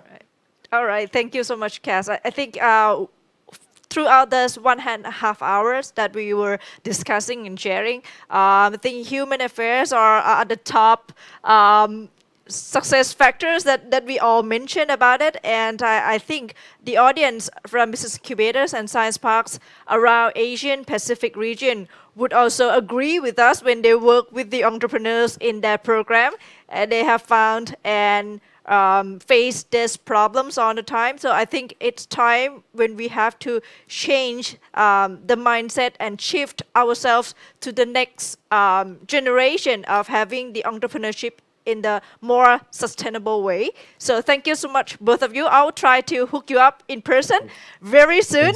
And thank you so much for your time. And let me hand the stage back to our MC, Miss Bella. Thank you. Thank you very much. Thank you. All right. สวัสดีครับ สวัสดีค่ะ Thank you very much, and thank you, Ms. Ling, for your excellent job modulating the panel discussion, which extract the key message and valuable insight from the lens of our prominent speaker, and also the wonderful experience and perspective. Well, ladies and gentlemen, that's wrap up for Other Morning. On behalf of the Thai-BISPA and Ministry of Higher Education, Science, Research and Innovation, the government authority who strongly supports this program, thank you all for making time in your busy schedule to join us here this morning. Please note that there's a lot of more lineups in the afternoon with our international community AABI at the 2021 AABI Summit and Awards ceremony. We would also like to invite you to reserve some moments to visit the exhibition booths of all the awards nomination and other exhibitors at the virtual metropolis by clicking the tab Exhibition on the top of the live stream webpage, and you can see you will track the statistic of the exhibition visit, and top 20 visitors with the highest number of clicks will win the special prize. Please stay tuned. Enjoy your lunch and see you again here via www.tbd2021.com at 2 p.m. Indonesia time.